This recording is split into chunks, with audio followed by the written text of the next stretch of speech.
Hello. Requesting all the participants to sit down faster. We will start our discussion with our esteemed panel in another 2 minutes.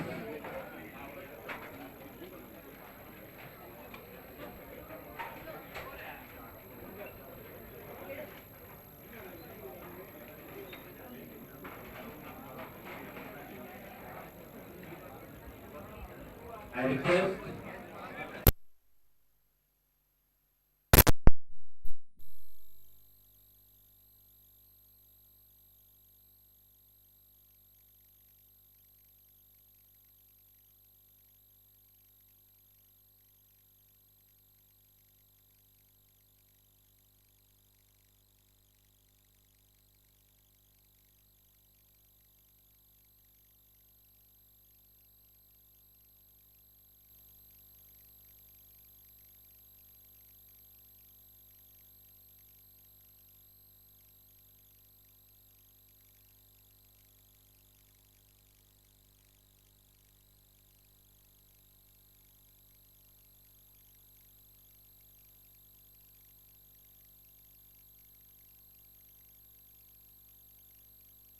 good evening, PhD research scholars, students from various colleges and universities across the country.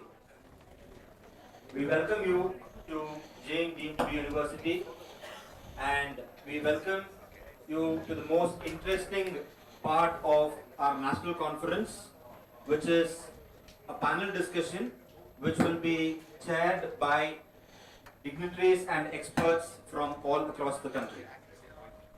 I now request our organizing chairman, Dr. U.V. Shankar, to help our guests to the podium. I now request Dr. Chaitanya Sridhar ma'am, who is our first panelist, Dr. Nishan Singh Diol from Punjabi University, Patiala,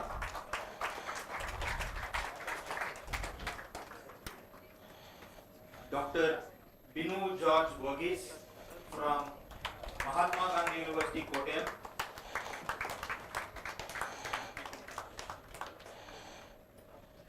Dr. Yeshwant Singh Rajput from Gwalior,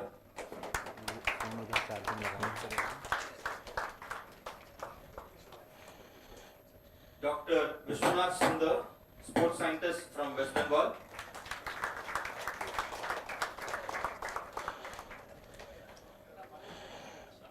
Nilima Deshpande. Dr. Nilima Deshpande from Sports Authority of India,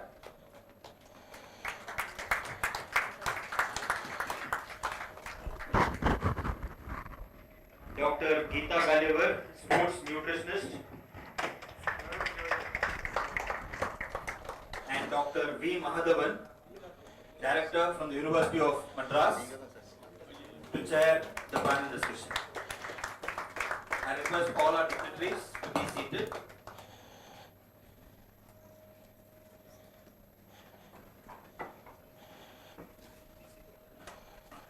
Along with me, we have Dr. Gautam Deshpande, and me, myself, Matthew Spiraj, will be the moderators for this session.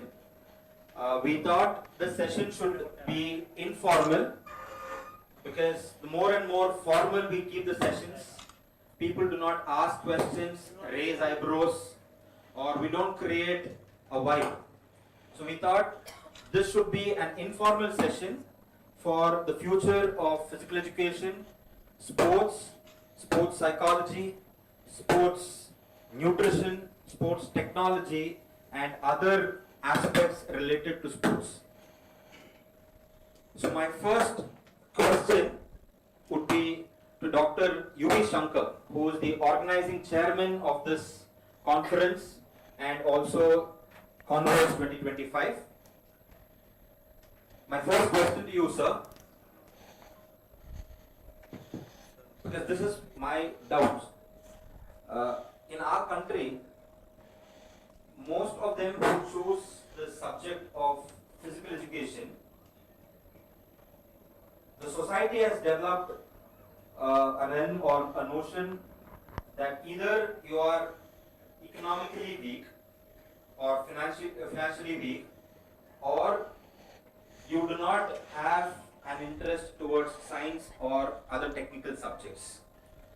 Is that correct, or do you want to, how do you want to add on this and make physical education and sports be part of, or rather to change the people's mind? What do you think would be the future? Good afternoon to one and all.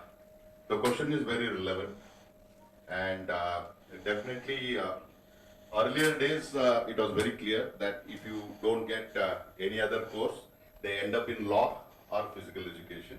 So that was normally, there is no criteria those days, but now things are changing. Physical education is getting a lot of importance, and you can see the traction in a lot of the colleges where there is waiting for the seats.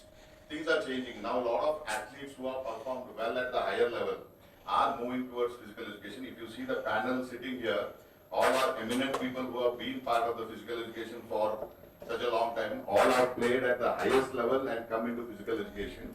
But it is a myth, but then now things are changing with a lot of changes happening in the sport in the country on the whole. It is a change happening, and the acceptance is getting better nowadays with sports science coming in, sports psychology, sports event management, with bigger events like IPL and volleyball leagues, so on and so forth.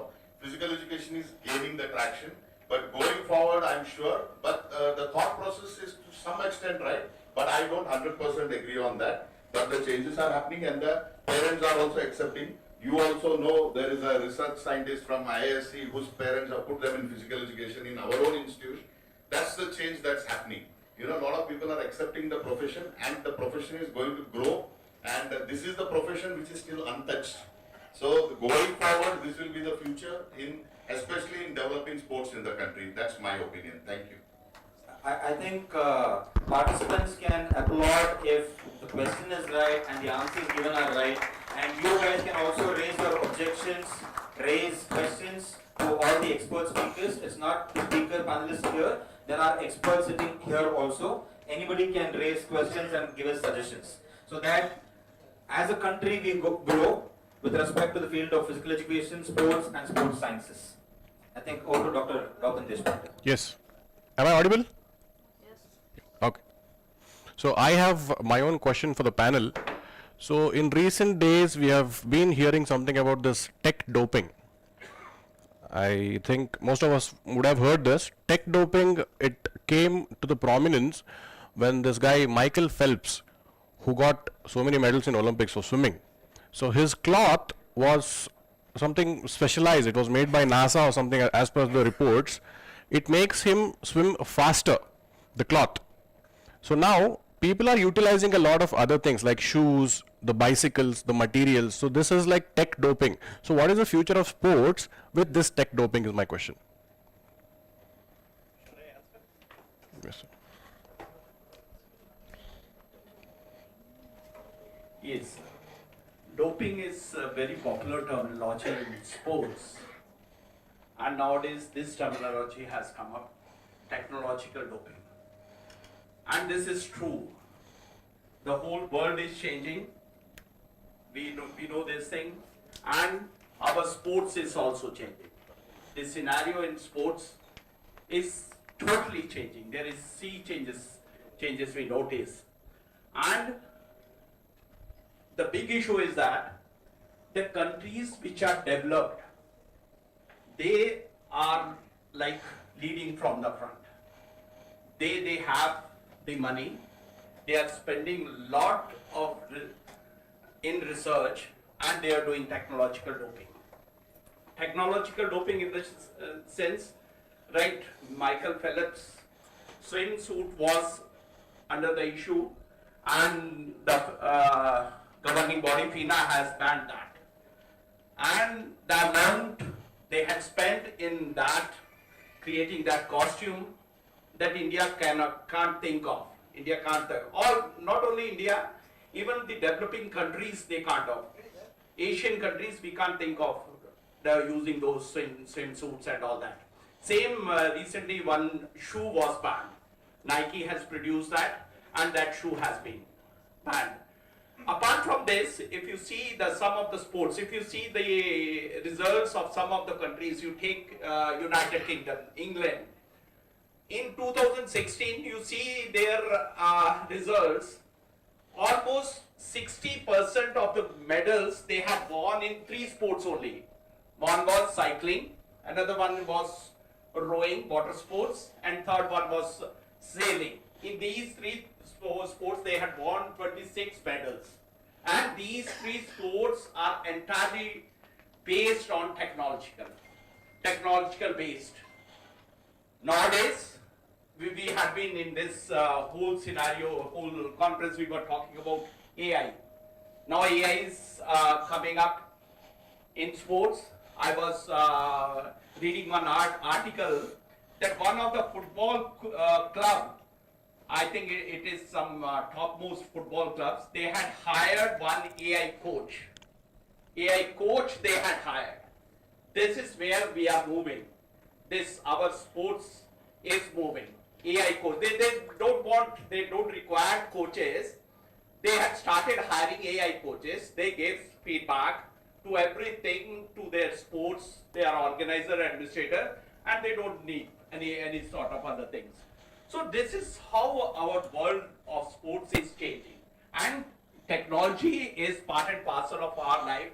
Everyone say money makes the mayor go, and this is, if we will be putting in a lot of money in this field, this is doing. But only drawback is this, that the countries which are poor countries, if I talk about my country, still we are fighting for roti kapda or makan. So these are the basic needs we are fighting for. These things. How come our country can get all these facilities? So this is all propagated, and the policies are being meant by all these developed countries, and because they want medals, and our government should promote sports, and this is our duty also. Then only we are going to have a good sporting nation where we can get some medals. So this is true fact. This is technological doping is going on, and the leading countries, all the top countries which are good, having good GDP. Even India is having good GDP, but our expenditure in sports is very nominal. So this is the reason why we are not fetching so medals. Thank you very much. Thank you, sir. I think Sir gave us insights on, or rather a few concepts on technical doping. Adding on to that, I think as Sir also mentioned, India requires medals. We cannot put medals or rather get medals through a person who is already starving.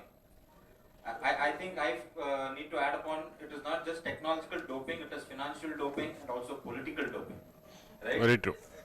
So basically, it is, if we require technology, it is politicians also who play a major role. And politicians are the ones who are controlling the finances. And the association also controls the finances. So adding on to this, I have my question to Dr. Pino George Verghese. So how do we restrict financial doping? And how do we get more medals to our country? Forget about the medals. How do we take sports forward? Just one step ahead. We don't require medals. Because Indians already have this mindset that if I get into a national platform, I am jolly well getting into a government job. That is the mindset what Indians have. Even though we are highly educated and intellectual, but I do not want to call the last word I do not want to use. How do we overcome this financial doping, and how do we bring sports just one step ahead? Not talking about the medals at all. I know this is quite a relevant question. As rightly pointed out by my co-panelist, Dr. Nishant, we being a developing country, and our sports ecosystem is entirely controlled by a group of people who are no way connected to the sport. If you look into the association or the federation who heads the federation, it's all a chain game. None of you'll see, I don't want to take anyone's name, but if you look into athletic federation, you have people sitting in there even after the terms, and they still control the entire show behind the curtains. So, first of all, thing is that the culture of sports, we haven't still nurtured a sports culture in our country. Until the sports culture, we nurture a proper sports culture, things are not going to change. And what I personally believe is that we should focus more on, or the government should focus more on the schools as well as the university sector or the college sector. You'll find the youth and the dream of the Indian sports lies in these universities and colleges. But had the government ever seriously thought about empowering in terms of the infrastructure there, empowering in terms of the training programs there, or giving any sort of financial assistance to these sports persons? And the worst part is that now, even though when the Association of Indian University is taking Indian University team for the World University Championship, the entire payment is either has to be paid by the athlete himself or the university he or she represents. So that's the scenario, black and white scenario which we are right now. So I personally believe that there is no use of giving any sort of funding to a athlete who have already reached that national level. See, you give, let's just say, 1 crore rupees for training. See, he doesn't need that. He has already proved himself, he will automatically pull in money. But I personally believe that until unless you fund the upcoming and the budding talents, which the performance will never come out.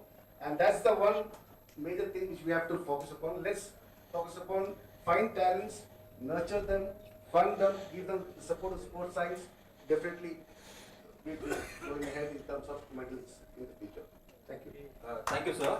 But here I disagree with Vinu sir with 2 points. The first thing is, sir told India is a developing country. Okay? But on the other side, the Economic Times tells India is the 5th progressive country with GDP.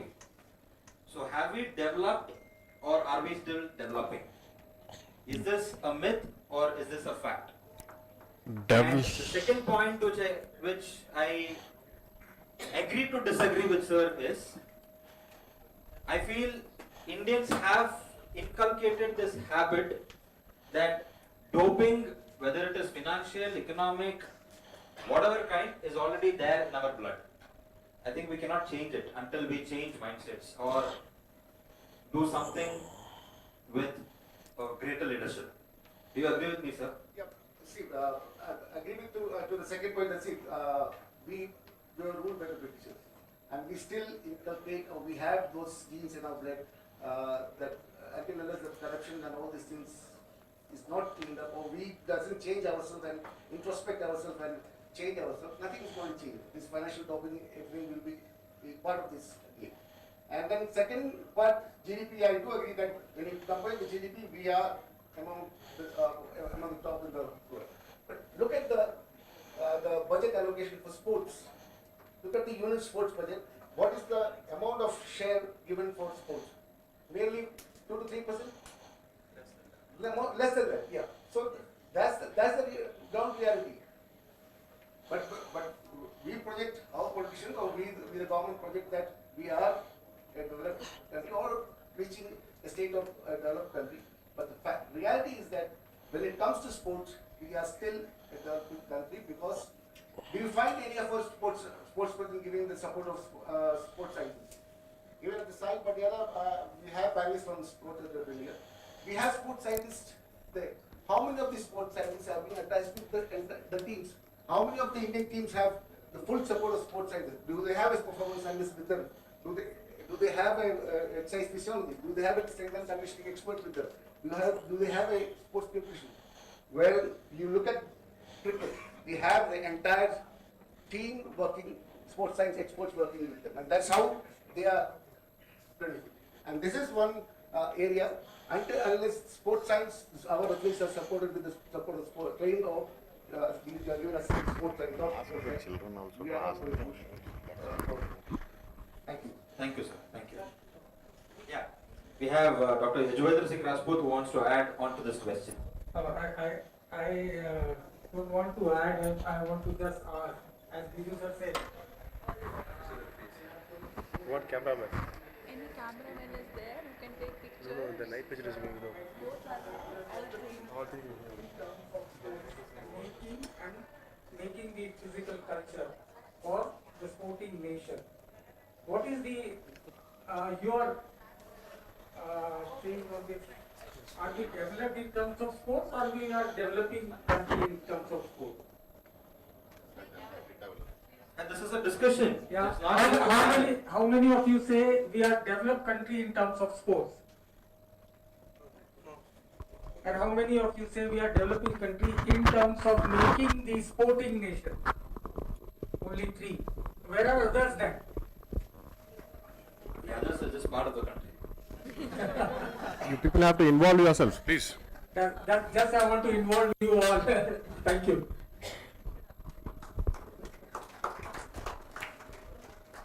Yeah, please, sir.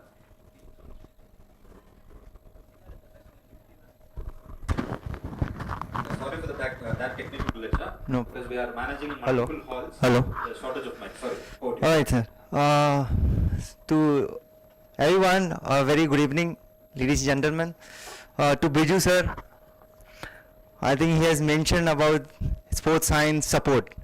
So, sir, my name is Gaurav Pratap Singh Chauhan. I'm coming from Sports Authority of India. I'm a tennis coach. We are doing remarkable job in terms of giving sports science support, and I can give you the concrete evidence is our Indian hockey team, which got bronze medal at Tokyo 2020. You can say by luck, all right, because nobody was practicing, we were practicing. 2024 again we bagged bronze medal, and this is the example of hockey team. But if you come to our center, Sports Authority of India Bangalore center, and if you see the kind of setup we have established there, and the kind of support athletes, everybody.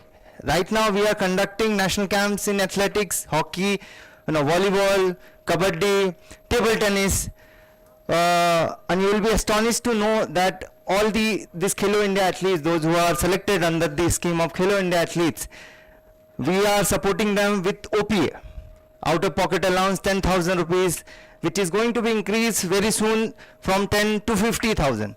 And quarterly they are being assessed right at the nearest NCU center, where they are undergoing many sports science tests and skill tests, sports science and skill tests and performance tests, absolutely. But in terms of, I'm talking about process, I think we are on the right path. and after 1 or 2 Olympic cycle, uh, you can see the result, sir. And let me talk about the result which we got in 2024 Paris Olympic. How many athletes got fourth place? I think 6, 7 athletes got fourth place. Otherwise, we would have got more than 10 medals. So just sharing with you that what government is doing at the moment.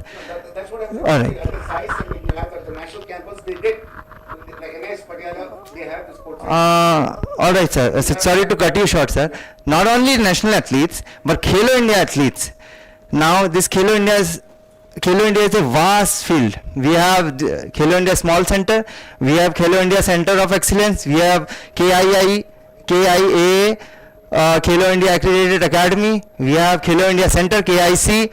So all these athletes, and there is a team which is, there is a committee called TIDC, Talent Identification Development Committee, which is going to every tournament, and you will never get to know. I was just sharing with my table colleagues that you will never get to know that who are the TIDC members. They are going selecting talents not only on the basis of medal but on their performance and window of trainability. Right, sir? So yes, that's it, sir. There's one more candidate behind. One thing I wanted to add here, you were talking about hockey medals. We all know that India is the biggest market. India is the biggest market. It is a big mandi for whole of the world. Politics is everywhere. The whole hockey lobby, they wanted India to utilize for that. If you notice, most of the spectators, they are getting from India only in hockey. This is whenever they want, like in hockey also, India is doing good. Really, we love it.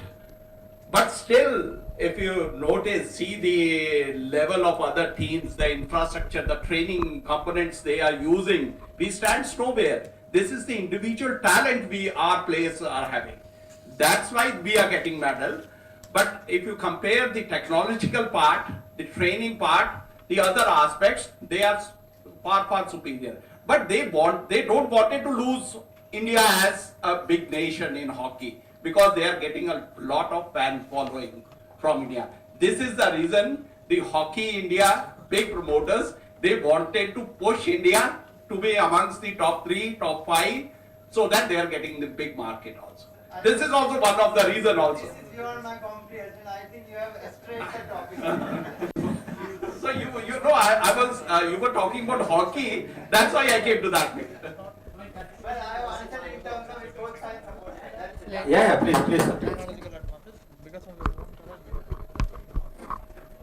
In continuation with what Nishant sir had spoken, like hockey, the success of hockey, it is, as you said, it is a contribution by Sports Authority of India in terms of sports science support.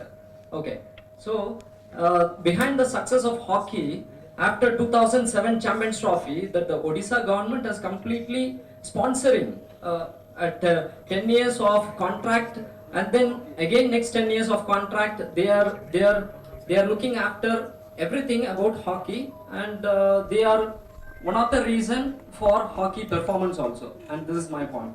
And another, this financial doping. When it comes to financial doping and several support rendered by Sports Authority of India, as you were stating, the same Sports Authority of India has cancelled many proposals of the elite athletes before just leaving to Olympics. You might have read, I guess. Okay.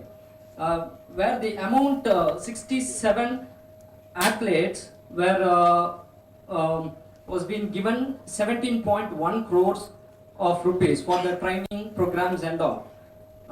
The same amount, it was double it was more than a bit.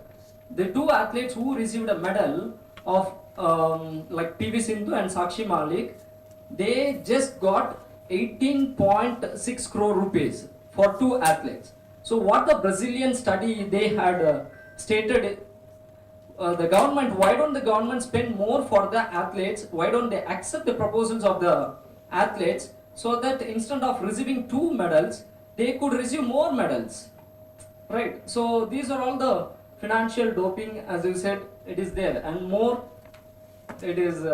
So thank you. I am actually very happy today. The reason is I invented a new word. Financial doping. I'm very happy, at least through Konverge we came out with financial doping, not just athlete doping. Yeah.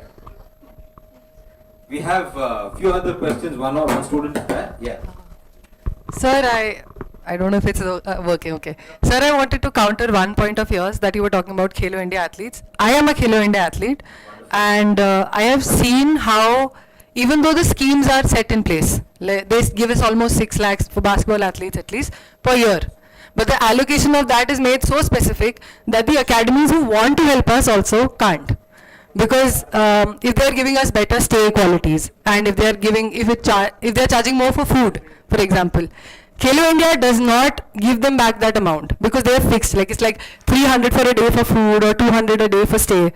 If you go beyond or above that, there is no provision as of now to incorporate those changes. So that according to each academy, I understand that these provisions are put in place so that nobody can misuse the funds of athletes, but at the same time it is also preventing these academies to actually help the athletes. So that was one point I wanted to counter of yours, that just because the scheme is there does not mean it is also being implemented correctly.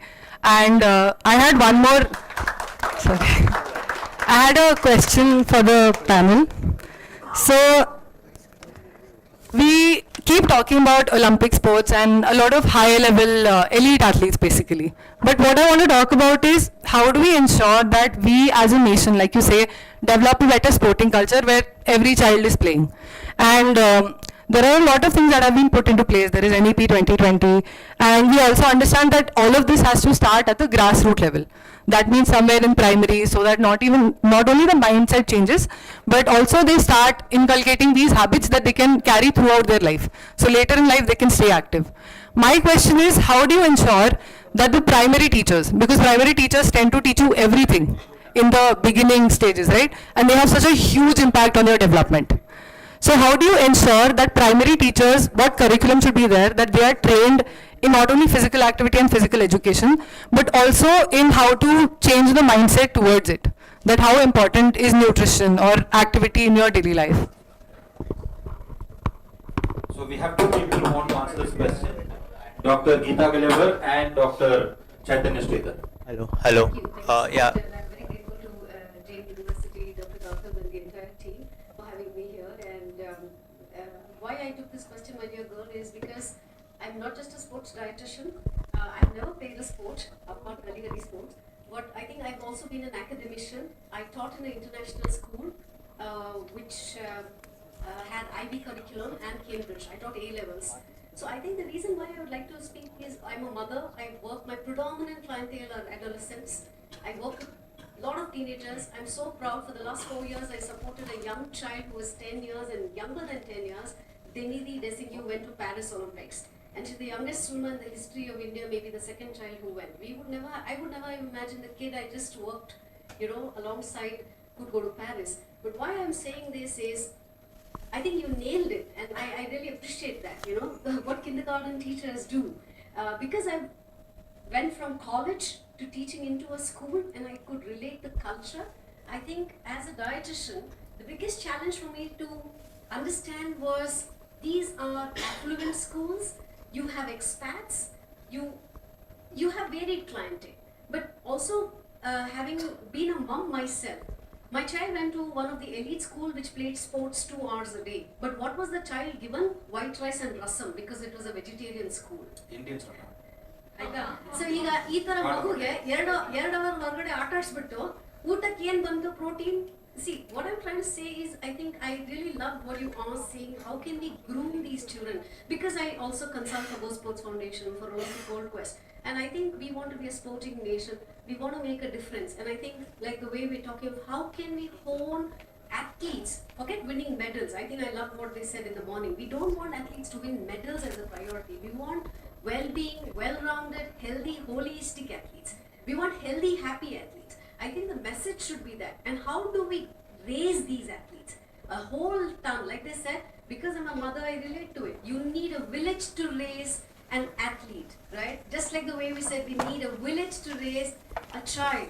Athlete and sport is expensive. So I think in this ecosystem, if we can integrate as a dietitian, because I have seen athletes and we have curriculum where we have children pursuing sports as an education, and NEP is also going to do that eventually. We're not saying do mathematics just because your father is a doctor and an engineer, right?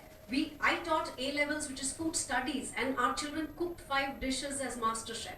And people actually thought it's derogatory because they took nutrition in lieu to mathematics. But I mean, I'm a dietitian, I love my subject, I'm not going to let it down. So we need to inculcate good eating habits early in life, and I think as a sporting integrated faculty, we need to speak the same language. We need to be in tandem, we need to synchronize. And I think educating even the support staff, the sports science individuals to speak the same language is a very consistent approach and effort, because we can't be dissected in what we say. We need to begin with ourselves, where we need to understand and learn from one another. And I think grooming athletes early in young age is what we need if we want to churn out more medals in Olympics and hone future athletes. I think that's my take, and I loved your question. Thank you. On behalf of everybody, Hello. I would like to welcome our Honorable Chancellor, Dr. Chenraj Rojan sir. Sir is a very humble and modest man, and sir is the only pillar who has built the entire Jain group of institutions. So on behalf of the organizing committee of Konverge, we welcome you, sir. I think Dr. Chaitanya Sridhar also has an answer for the question which was being raised. Can you hear me? Thank you for that question, and I think first of all, thank you to Jane. I used to teach here as well once upon a time. The question you asked was grassroots, and I studied here, I was an athlete myself, I went on to Australia to do my PhD. And the first thing there is, they ask you, what do you do on the weekends, right? What do we do? Just let's hear some answers. What do we do on weekends? I'm going to the mall, I'm going shopping, I'm going to a movie, right? When I went to Australia, I'm going hiking, I'm going mountaineering, I'm going trekking, right? And I was supporting myself, I had a scholarship, I was supporting myself. They have 2 games. Winter sports, summer sports. They start the day with sports, not just as PT. With all due respect, I remember even before I became an athlete, PT was at 3 p.m. in the afternoon. Your stomach is full, you're tired, and there are people who are physically not fit. In my talk, I was talking of bring in that play. Bring in that enjoyment, if you look at a young child, before we go to competing, we're first going play to train, then play to compete, play to win. Here we're jumping, you look at India, go for gold. Every time you hear go for gold, we're going down. So how do we inculcate, starting with, basic sports policies where sports becomes integral, not as a punishment, but as a joy. And I think that would be the number 1 step. So that's just what I wanted to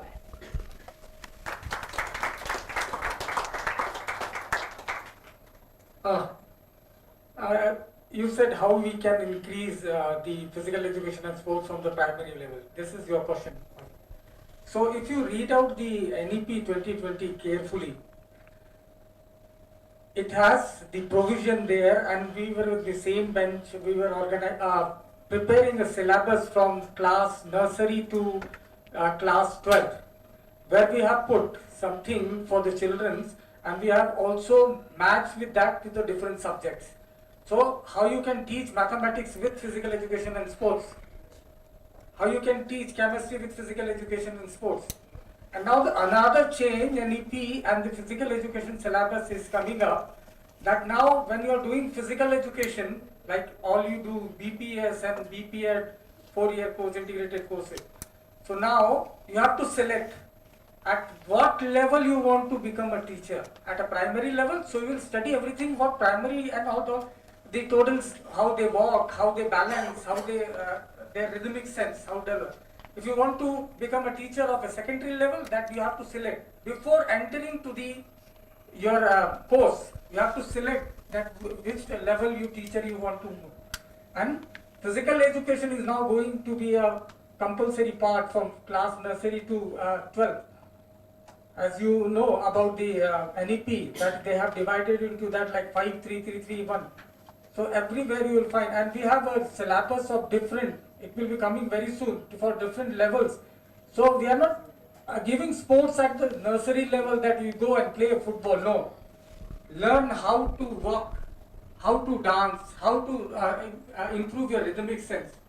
So this is how, when we start from the lower level and we teach the students, those who are becoming physical education teachers at the primary level, then they will transfer this knowledge to the primary level, and then only we can become, and when we work on the grassroots level, then we can become after 6, after 7 class, when he is entering to the main sports. Because we cannot say at the age of 5 or 3 you play this sport. No, there is age to take up these sports. So that's what I want to say. Thank you. I have a question to Dr. Vishwanath Sundar. I hope all of you guys will agree with this. Indians basically do research just for the sake of publications. How much of research is being implemented? There were more than 225 presentations which happened from yesterday and today's morning. How many of us did the research for the sake of the proceedings and publications, and how many of your research is actually going to be implemented for the betterment of the society? I feel this is a question to be raising eyebrows to everybody. So I ask this question to Dr. Vishwanath Sundar. It should be answered by everybody. So I will get more votes. Fine. See, when it comes to research, in terms of elite athletes and in terms of academics where the PhD students are trying to do some research, we have forgot to identify what is the research gap. We are trying to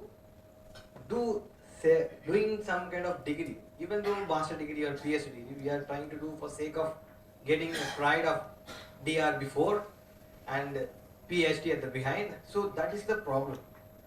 So the setup is all because of the system is forcing us to go in that way. So now recently NEP 2020 and even the UGC has came up with the specific guidelines. The teachers and the students should not be forced to publish journals in the Scopus. They are allowed to submit a PhD in prior. So there are so many rules and regulations. They are taking the information from us, feedback from us, and they are trying to change it. So it will take some time. So what happens in, if you take other countries, they still do the research. Now Sports Authority of India is allowed to do research in SAI. We have NCSSR and we can able to publish. This is the raw data which we are getting from the athletes. So those data will definitely make a big impact in the future system. When we go abroad, they will not, if you take the Australian Sports Institute, they will not publish the data for next 10 years. For example, if the any athlete who is competing 2024 Olympics, they will not publish that data for next 10 years to protect their own athletes. Otherwise, if that data comes, that is going to be the source of how the statistical point will come for the other coaches. There are so many people. We, from India, we are not the back-end support. Sports scientists are very large, but the sports research, what other countries are doing, what is the other athletes' data, we are not researching that. So other countries are doing on us whatever you are publishing, and they are trying to identify what is our weakness. So we have to be in both the stages, when to publish the research and when not to. And second is, if you are going via the Scopus and Web of Science, so we have to be very careful. Thank you. So I think Sir's answer was a wonderful answer. So all of us have to change mindsets, especially the Indian way of thinking. So it is not just about publication, it is about implementation and executing a plan. So that is what I feel from Sir's answer. Any kind of research should be published on the right time, and implementation has to be done on a larger scale. Sir, I have a question. like she also mentioned that looking at physical education for all than that of just producing athletes, and in that I wanted to bring out examples of things like breakdance and skateboarding. These all getting merged into Olympics, and I coming from the same community, we had a recent conference which was on whether we should make these sports into Olympics or not, and even the practicing athletes said that we shouldn't, because the expression is altered down again when you start competing in these sports, and then it is narrowed down to certain rules and all those things. So my question is, while we inculcate such kind of expression, while we think of physical education as form of expression also, where is India at this point in thinking of physical education as not just producing athletes or sports, but also seeing it as a form of expression and also integrating multidisciplinary approach in that? So that was my question to the panel. Your question is to which of the panel member? Anyone can answer. Right? So his question was very simple, sir. His question was, should games like breakdance or skateboard, which is considered to be a game, and should it be introduced like a sport in a competitive calendar, like Olympics or any other event? Should it be introduced with a set of rules and regulations? Should it be a sport as part of the Olympics or any other big stage event? It's already has been introduced in the. No, I was saying there was a committee which actually decided that we shouldn't make necessarily all sports into Olympics, and there is an expression element to certain sports. So what my question is, in India, while we are training kids and everyone to play, but if you see, do the analysis of Mumbai ghettos or slums in Mumbai, where we find a lot of these talents where they are actually expressing themselves using bicycles, doing BMX stunts or maybe skateboarding, and there's element of expression, even though there's not much of things that they are going to get in return, but there's an sustained expression model which they are running on. So my question is, how do we inculcate such an attitude in even children where they find themselves not just gaining any kind of medal out of it, but doing some kind of physical activity for expression?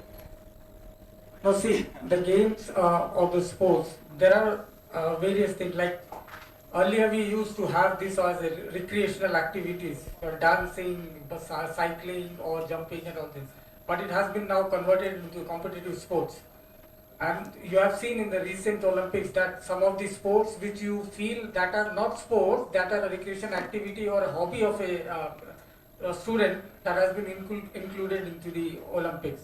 So what I feel, the dance or any other activities which involve the physical content, so we must teach our students at the basic level to this. And nowadays the dance is a priority activity which are we teach it in the primary level as well as the secondary level. So it's not like that we should not include these into the sporting activities. We must include whichever the population which are inclining to one activity, we must include into the different competitive status, so that they should be also benefited with these activities. Like you see in the television, dance are now like a competitive activities. In every shows you see the dance or singing. These are the competitive activities. They are winning, they are earning, they are backing with the money also. So from my perspective, these are the basic activities, and these are the coordinative abilities and the rhythmic activities which has to be introduced at the basic level to the students. They are also part of physical education. The dance, arts, they are part of physical education, what we teach to these students. So if you ask me whether it has been introduced or no, I feel it is no. Because an art cannot be a sport. A sport can always be an art. If I let Michael Jackson and others on the stage in Olympics, definitely Michael Jackson will win. Because it is his passion, over years he has been trained, it is his passion. But sporting comes through competition. Even if multiple people do moonwalk, it is only related to Michael Jackson. If multiple people are running on the ground, that is track and field, Usain Bolt can also run, right? Yeah, it is. It should not be. I differ from sir. I differ from you also and sir also. I am giving everyone an example. You must be all knowing because it belongs to South itself. Kalaripattu. You know about the Kalaripattu? What is that? It's from Kerala. It's from Kerala. It's a traditional art for healing, for practicing something. But now it has been included into the sports. It's in Khelo India, it's in national, and you will see if you came to the Asian Games and all this. So the people who are doing Kalaripattu, the people who are doing Thanta is a traditional sport, but now they become a competitive sport. Let the let the population which are involved in that particular activity, they must be benefited. It should not be restricted to one area. It's the art of Kerala. It should be restricted to Kerala. Now you see, every state has their association of Kalaripattu and Thanta. And the students are involving in Thanta and Kalaripattu. They have the competitions like nationals and all. So what I think, which are the activities the people are doing, they must be benefited. They must be entered into the competitive areas, and they must be gaining something from that. Sorry, one point. I agree with what you're saying that certain forms are released. Is that what you were trying to say? It's an activity, right? It comes into.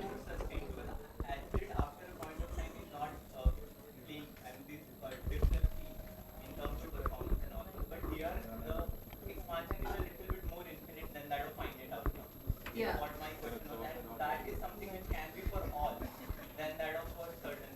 Yeah, and also I think, these kind of recreations, these kind of activities, right, is also needed for well-being, right? The minute it enters competition, it also goes into another arena. So I think I'm not fully for everything becoming competitive. Our society also needs to have some things which are not competitive. That was one. And I wanted to also add one thing to what Sir was saying on research is, what is the meaning of research for all those who are doing their PhD? It's research. So you don't just keep searching what is already done, but address what is the lack, and also everything cannot be brought out. Like certain times we are asked questions about certain athletes who won at, certain levels, and you cannot answer that because it's not supposed to come out. So to look at what over here does our society need, look at it from that perspective. Just wanted to add that. So let us review this question later on. What do you think? Yoga is a competitive sport or it's only for well-being?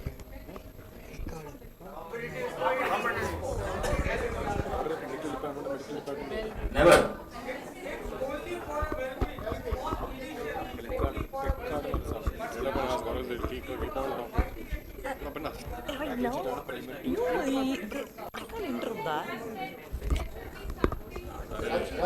Now we are also trying to add on artistic yoga. Artistic yoga. It's about early specialization. Early specialization. They're discussing on this. Sorry to interrupt. Question. Yes. Hi, good evening, sir. Good evening, everyone. My question is not to anybody in particular, so whoever has the answer or have views on it, please do let me know. So my question is that in Olympics, if we compare between the countries, we can see in China, they do have something called early specialization, which they still do and which they will be doing for in the future. We can see kids of 4 years and 5 years who play badminton and tennis marvelously, beautifully, and we can see videos in that. So do you think in India, do you think it's the right solution, and do you think in India it is possible that to have such an early specialization, and do you think it's possible here? That's my question.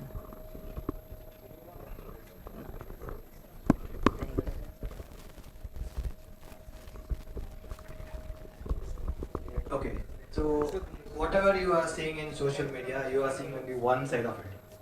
The other side is totally different. So I have been to China, so I saw the Olympic Training Center. So basically the early specialization, we are considering that they are taking only one sport. No.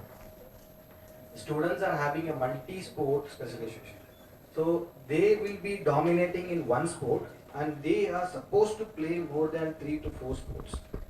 Based on the research conducted by the Australian Sports Institute and the American Sports Institute, they found that very clearly only the athletes who are competing in multiple sports at their grassroots level, only they can able to achieve the gold medal.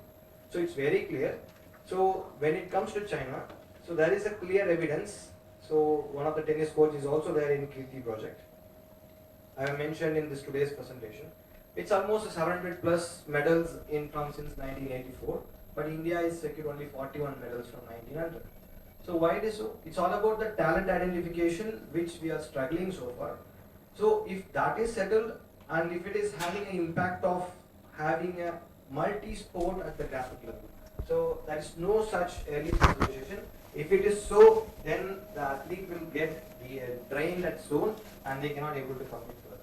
So that is the wrong perception which we are seeing from the social media, and we are forcing our athletes to train only badminton. You go and see the academies which is there all over India. They are like literally torturing the players only to play only badminton, morning, afternoon and night. They even stop the school. So that's a scenario. So we have to educate the coaches, we have to educate the next generation so that everybody should be well aware of. And second thing is, please don't take only the sport as a career, what you have asked for. So if you think about any Olympic medalist from Australia, UK or USA, they are by profession doctor and they are the gold medalist. By profession lawyer, they are the medalist. By profession, they have chosen something. Okay, so I know personally there are many professors, still they are playing representing India, representing their own country. So we have to choose from Indian perspective. By as and when they are entering into nationals, they are getting some government job. So they are so comfortable, and after that there is no such progression is happening. So we are the one making them to not to think, not to progress better, and then that's why the entire system is changing.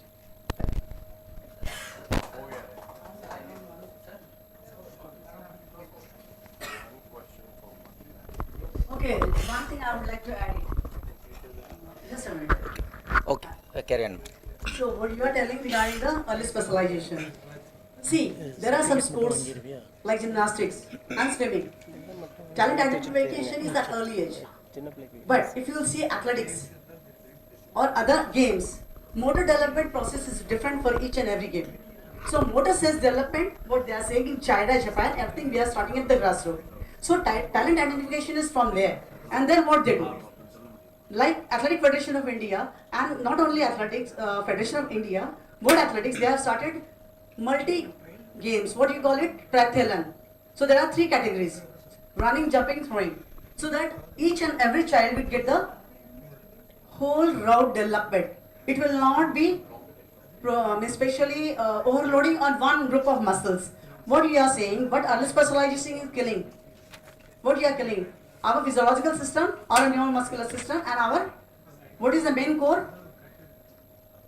What main core is there? Whatever your participation you are doing on the muscular system and cardiovascular system, you cannot challenge those systems, but we can develop those systems. So grassroots level, if you nurture them properly, multi-events, then what happens? You can choose one game afterwards. Why?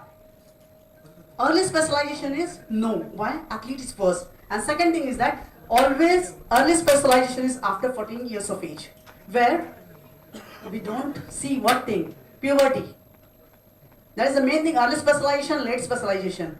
Puberty plays a very important role. And early specialization, late specialization, if you keep at the school level, that is whose duty? Our. You all are the future teachers, coaches and scientists. So their thing is that you have to be particular that what age, what talent we have to select. And then long-term development plan. What 14, 16, 18, 20.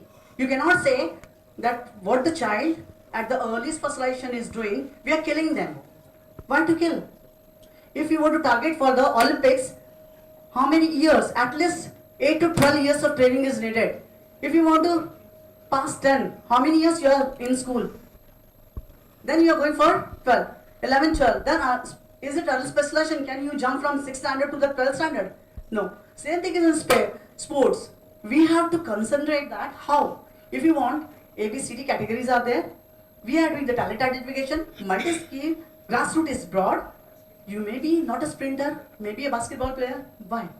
After 14, growth spurts are there. Early specialization will kill you, but if you are monitoring properly and you are doing the motor sense development, balancing is there, rhythmic coordination. Main is coordination. There are 7 abilities. So you can inculcate all 7 abilities, that is coordination abilities. So you will get the next stage. What is that? The next window will open. There are windows at the age of 10, at the age of 12, at the age of 14, at the age of 16, different windows. What time? What window will open? What time? Speed window will open. What time? Strength window will open. So you have to be aware of those things. And that thing, I think each and every physical education maybe, or the specialization in sports, what we are doing, everywhere that thing is taught, but no one is concentrating, no? So early specialization is just making social media, okay, early specialization. Yeah, why? We want that my child should come first. My child should come first. Okay. Up to 14, you watch them and then you nurture them. That is talent ideation at the grassroots is important. Very important is foundation. That is all that. And then you need the catalyst. What is that? Finance. Then comes the finance. If you will go without that, foundation is not good. Maybe you have a very good finance and world class facilities given to you. You will not be able to success. Because a scientist, maybe engineer, doctor or analyst, maybe in anything, maybe statistical analysis, or I'm a commerce student, so I'm telling you anything. Base should be strong. Foundation is there, you nurture them, motor sense development, and early specialization, no, because we are human beings. We cannot torture like was selling in China. Yeah, there are. But what they are? They are communist countries. They are morning, evening, whatever things are there, planned. Food is planned. Everything is planned systematically, where it is not possible for each and every person in India. Why? We have a vast population and we have a different degrees. When the sports population is coming, that is for the middle class families. So early specialization, if you are stopping it, grassroots development should be there, and then if you nurture it and keeping in mind the windows, you will not harm the athlete by the early specialization, and you will definitely, we will get medals for India. And now you can see the scenario, scientific development is everywhere. I'd like to one more point add. Not only SAI is helping for the scientists and scientific support. NCI, whatever Sir was telling, Gaurav was telling, it is absolutely right. But if it is state-wise, each and every state is taking the interest. Not only in the cricket, but you see the Tamil Nadu government. They have the grassroots, district level, state level, national level. You see the Gujarat government, district level, state level, national level. Kerala, you will see, there are schools, though we are saying PV Raju was one time a very top school, but still now the students are coming from those schools. So each and every state is contributing. The only thing is that grassroots should be like we are. So many states are there. Slowly we are developing, and we will come up to that. Giving the time permitted. So I think we will have one last question, and after this we all move to the seminar hall 3 for our valedictory function. One last question from the audience.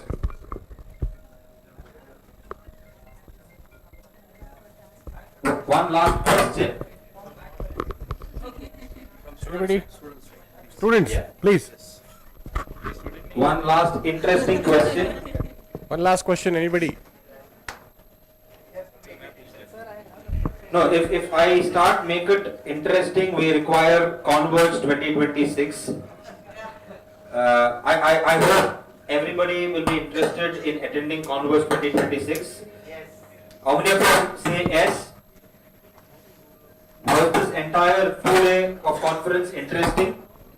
Yeah, I think we will give out all those feedback sessions in the valedictory function. I request Dr. Madhavan sir to give an overall feedback of the session. And after this, we all move down to seminar hall 3 for our valedictory. Thank you for joining us during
பண்ணிட்டு இருக்கீங்கன்னா நீங்கள் பண்ணாத நீ பேசவே பேசுறது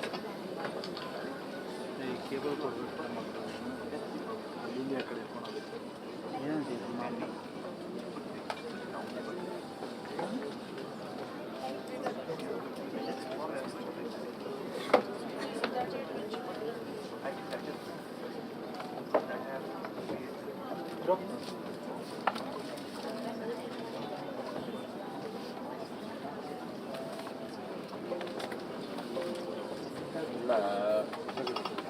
நீ சொல்லி இல்லை கலர் உன்ட்ட கேட்டு பண்ணாலும் நீ பேசணும்னு எனக்கு தெரியும் பேசிட்டு சொல்லாது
Check, check.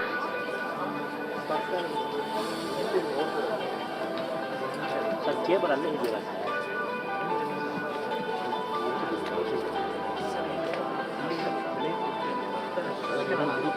ಈಗ ಹಾಕಿ ಹೇಳ್ತಿಲ್ಲ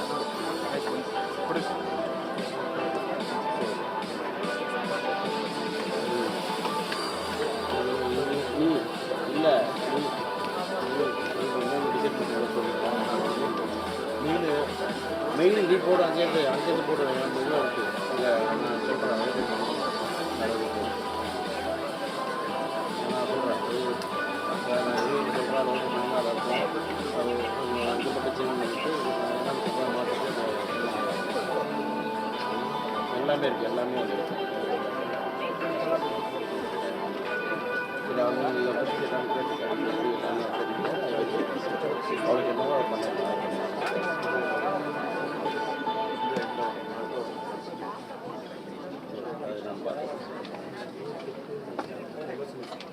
நீ கூட்டிகிட்டு பேசினா கொஞ்சம் ஃபங்க்ஷன் ஸ்டார்ட் ஆகிடுச்சு ஜோசி நீங்கள் அக்கௌண்ட் இருக்கா இப்போ எடுத்துடுறேன்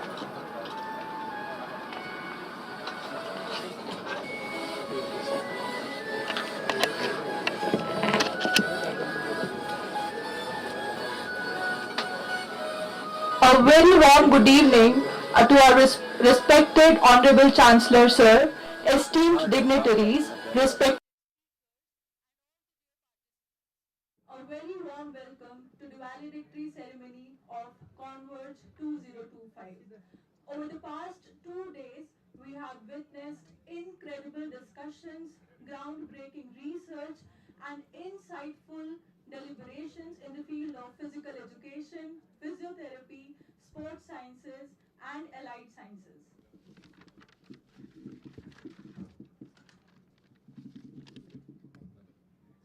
We extend a warm welcome to our extraordinary leader, visionary educationist and philanthropist, Dr. Chenraj Roychal, Honorable Chancellor of Jain Deemed to be University. I would now like to call upon our Honorable Chancellor of Jain Deemed to be University to address the gathering.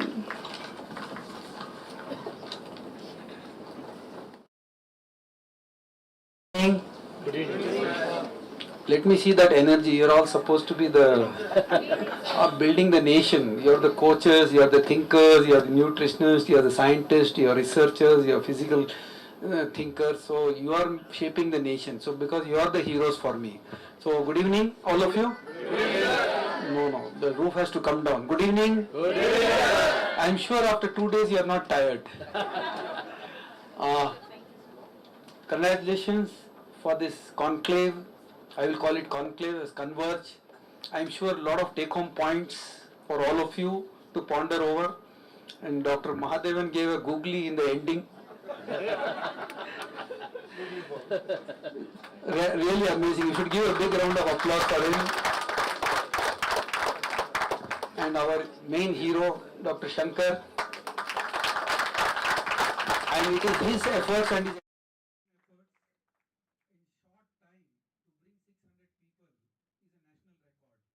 happened in the first time in the history. I was told some international conference, 800 people came in Osmania University. So it is Jain is recorded there for the great eminent thinkers, students, professors, scientists, all coming in under one roof, and all of you are not ordinary people. So don't underestimate yourself. You are a source of inspiration in yourself because you impact the lives of people. So it's 600 people. In fact, in Jain University also it is first time 600 people. Maximum it would have been 200. We have 28 departments, but sports department is the youngest department in academics. Sports science, physiotherapy just started 3 years before. There are so many departments with us. We have from last 16 years, 18 years. But he has brought 600 people, meaningful people. Again, not a crowd. Meaningful people. And I have seen that. I was in the 1 o'clock, I met a lot of people. I met you also. I spoke to ma'am. Where's ma'am? With 3 of you, I was speaking. She's there, ma'am. She's also a James Bond, tiger, the way she speaks. So, well done, Shankar and team, the entire Jain University team who have done this wonderful job to bring all of you under one roof. So, imagine how many points we would have learnt from all of you. In fact, Jain is enriched. Jain University is enriched in getting your inputs, your proceedings, your papers, or whatever it is. Discussion, whatever happened. But the outcome is very important. And I'm sure every one of you are carrying 3 or 4 pointers for you to implement in your life. So 2-3 points I'm going to just share with you all. So well done. The entire team of Jain, the comparing team, the teachers, they're all young teachers. I thought they were students, but they are teaching physiotherapy, they are teaching sports science. And imagine if first attempt only we can do it, and we are planning an international conference next year. 10,000 applications we expect, and we'll select only 600. So I want all of you to get selected in that. You'll have an entrance test for all of you to participate in that, so that the best comes out of you all. So definitely who are present here would like to come, you are always welcome. Even if you don't cross that assessment test, still you will be part of this, but for others we will reject. So you are welcome for the next conference for next year. So I will increase the number to another 200, 300, no problem, make it 900, and we'll have in our global campus. But that will be a conference of a very meaningful approach vision. So my points to all of you will be very clear. Let us not crib about what is our country, what is going to happen. They have their challenges, whether it is SAI, whether it is forums, or whether it is state levels. Now, he doesn't even get funds, Mahadevan. He doesn't even get funds from the central government because of the you know, the issues between the political, geopolitical, what he made. But he has won 7 events. And he collects 30, 40 lakh rupees, 50 lakh rupees from his well-wishers from his pocket and makes nation proud. So contributing your might is very important. And your knowledge, giving back to the society in whatever form. You don't require cash for every time for that. So you should become intrapreneurial and entrepreneurial in think out, and your networking. Now I will give you one simple formula. I will take 5-10 minutes today because the opening I could not come to all of you. And it's good that I am concluding, I am talking to all of you, at least leisurely you can listen. Opening I would have taken 1 hour, but now I will take 15 minutes. I will not take more because already 2 days you are tired. So what I am saying is, what you can contribute, you think on those lines, you are individual. If one youngster like Shankar, one case study I'll give you, my own case study in my group. When I had 200 students, that is the time I saw him. Mr. Shankar, introduced by one of my Hindi teachers. They were colleagues in the athletic field, 100 meters or 200 meters. And that's how I saw him. I asked him only one question. What will you contribute? Your salary will be only 1,200 rupees. Sir, I will give my life and I will ensure that at least whether I create Olympics or not, but I will ensure that some students will join us and they'll continue with us with motivation, and at least they'll participate in Olympics. And 12 people have gone to Olympics from Jain College and Jain University, participated. Maybe at least top 30 in the world or top. And one, luckily last, the Nityanjan, the one bronze medal in Paralympics, we succeeded, one bronze medal also. He's fulfilled that dream, and it takes 25 years. And 25-30 years he has fulfilled that dream, at least for one medal, whether it is Para-Olympics. Now grassroots people, so we have to work backwards.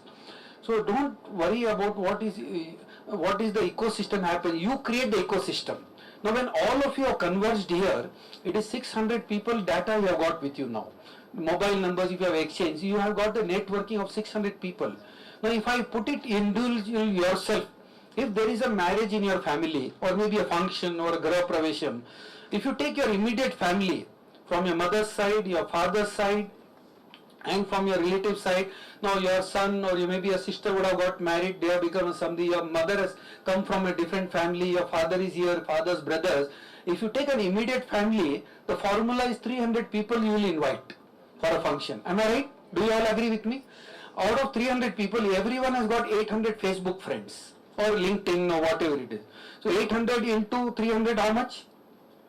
24 lakh data you have got with you now. Now imagine 24 lakh, out of the 300 people, somebody, you are a scientist, maybe your cousin brother is an IAS officer, somebody is a businessman, somebody is a successful psychologist, somebody is a doctor. I am sure in 300 people of your family, if you get, you are getting almost different fields, 300 people. Now the idea has to germinate there. Now you are in your field, number one, you have to be expert. Whether you are a PhD, whether you are a physical education instructor, or whether you are at a biomechanical level, or whether you are at a sports scientist level, whether you are sports technology, take any field, there I can write down thousands of instances I can write down. So that 300 people, if you can find a model where within your community, if you want to develop sports, I always believed, I made that Shankar understand that whoever is joining sports, see that they don't enter the classroom. If they come to the classroom, find them. What is our Indian education system? I will tell you the fact. Even now it is rote learning. 10 years of question paper mug up. In 3 days they will study and pass. Then why is this 1 year of is required institution? 1 year of the students, what are they? They are looking at a boy and a girl. Once upon a time you also looked that only in your younger class days, or maybe you like this girl or that boy. It's a common sense, including I myself would have liked 5 girls when I was in 5th standard. But now I am 63. So let us be very honest about it. That time there was no technology, so we could always wait and stand outside and look at that girl, oh, when she will meet me and talk to me. We never shook hands because there was some culture there. But now everything is possible now. So world has changed. So now you all have, as individual, you are not ordinary people.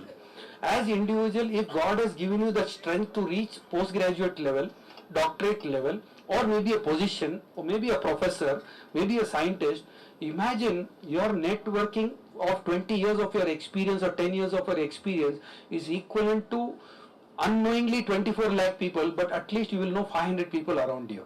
Now that you have to capitalize on the opportunities, little small things. Have a plan, have a vision, and have a goal, and create an ecosystem around you through your networking, and within the framework of 6 to 8 hours, in 2000 hours on the physical instructors on the field, if given the opportunity, you put in 3,000 hours of efforts. But in academic sector, if you take another formula, I will give you an idea which nobody has thought of it. Nobody has thought of it. Actually, the student in the classroom in academics in the semester wise is available only for 150 hours. How many hours? Only 150 hours. One semester. You say one semester is 90 days. The entire calendar year is 365 days. The institution runs only for 180 days, whether it is central university, whether it is state university, whether it is Jain university, whether it is a college, whether school is 216 days on calendar. In this 180 days, 40% of the time this attendance is not there. Students are not available in the classroom. Either the teacher will send them to the dreamland, or they are not interested in the classroom, or the students are not interested in some subjects. So imagine 4 periods or 5 periods a day, a teacher comes to the classroom, a heterogeneous crowd. Even to control that crowd of 50-60 people will take 10 minutes for the teacher to make them settle down. Very, very interesting teacher can do that. I am a teacher, so I have ensured that even if I had 1,000 students in the classroom, it was pin drop silence. Now I can take you to the journey up till 9 o'clock also today, and you will miss your flight, still you will not regret. But I will not do that, don't worry about it. Some of them got scared, normally ये तो बात करते रहेगा तो हम flight पकड़ना है अभी. So I mean to say that I engage the students for 8 hours in the class. Night 8 o'clock to morning 6 o'clock I engage them. I am students till 8 hours in the evening. I said my teaching hours is evening. So our summer and winter was a British philosophy. So we have gathered. I have seen some bold people like Shankar and Madhav who are very boldly, they will talk whether it is government of India, whether it is university, whether it is official, hell with you. I will do my duty, that's all. So it is, every individual has the responsibility. I had 40 rupees in my pocket. I am a school dropout. I did not even go beyond 8th standard. But I was doing decathlon, 10 sports I used to play in my school days. And I was the only person allowed in the school. Instead of 4 games, I was allowed 10. There is 100, 200, 400, cross country, long jump, high jump, hop, stop and jump, and discus throw, javelin. And 10 sports they used to allow. I used to get gold medal in all the till 8th standard. Now I play badminton at 64 years age. Still I play for 2 hours with 18 times torn ligament. Still I play 2 hours with the state level fellow. They don't have kidneys and lungs will come out after 20 minutes and they can't even stand. And I win the game with them, though they are better than me. They can move because stamina illa. So mental stamina, mind over matter is very important. So a student studies only 150 hours is available for the whole semester. So 300 hours.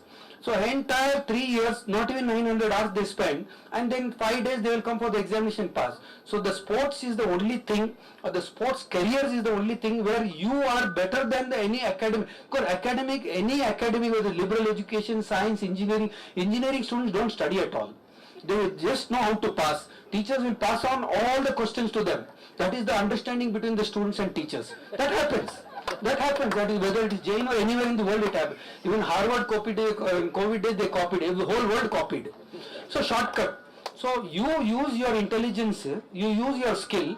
If a student is only available for 103 hours, that means if you can engage that child in this hall itself, you can create 20 types of sports.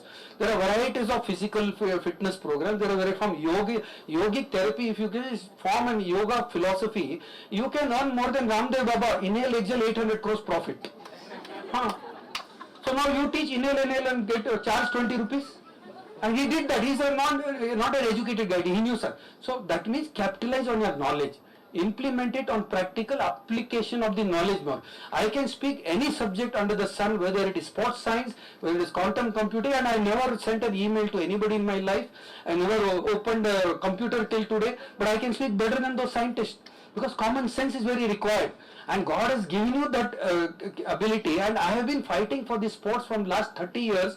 With one single man, if he can create 300 international players, 300 or 600 national level players, and 10,000 local level players, if he can create, one man can do that. Imagine all of you can join together, taking the leaf out of Madhavan's book or your book or who. There are many role models here, not that you have not done it.